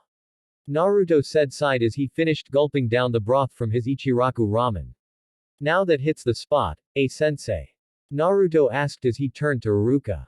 Said man just looked at Naruto and the 32 bulls in exasperation. You know, despite how much you've obviously matured, it seems that some things never change. Naruto gave the man a grin. Well, you know the old saying, if it's not broken, don't fix it. Besides, I don't eat ramen nearly as much as I used to. I've got to make up for lost times. Iruka simply laughed as Naruto inhaled another bowl of ramen. One suppose it does. Now, Naruto said as he set his last bowl down, thanking a blushing Ayame before turned a mischievous grin on Iruka. Why don't you tell me how you and Enko got together? The blonde asked in an innocent tone. Iruka choked on the noodles he was eating, causing Naruto to laugh while he blushed in embarrassment. Well, you see it was, Naruto chuckled at seeing the man with a beet red face, as he stuttered over his worse than a certain Hyuga used to. Wow, Iruka-sensei, I don't think I've ever seen you so flustered. Iruka scowled for a moment before sighing. I suppose I could tell you, it actually started when I found her at the bar completely drunk. XXXXXXXXXXXXXXX omake. Repercussions of a writer PT. One Naruto sighed as he exited the council chambers. He was seriously beginning to regret taking his clan position.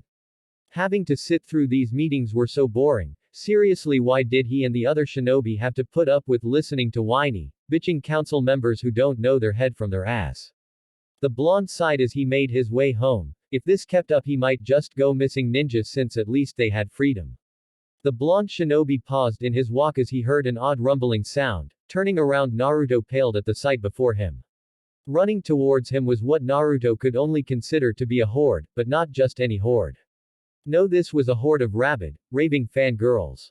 Women ranging from the ages of 12 to 35 were stampeding towards him, a look of absolute lust in their eyes. Naruto even saw some of them quite literally foaming at the mouth, as they neared him. There he is, girls. Let's get him. Come here, Namikaze-sama. Please sign my book. Sign my chest. Let me have your babies. It was that last sentence that snapped Naruto out of his fear-induced stupor. Knowing what awaited him if they caught him, the blonde did the only thing he could do. He ran like a bat out of hell, disappearing in a cloud of dust with the fangirls in hot pursuit.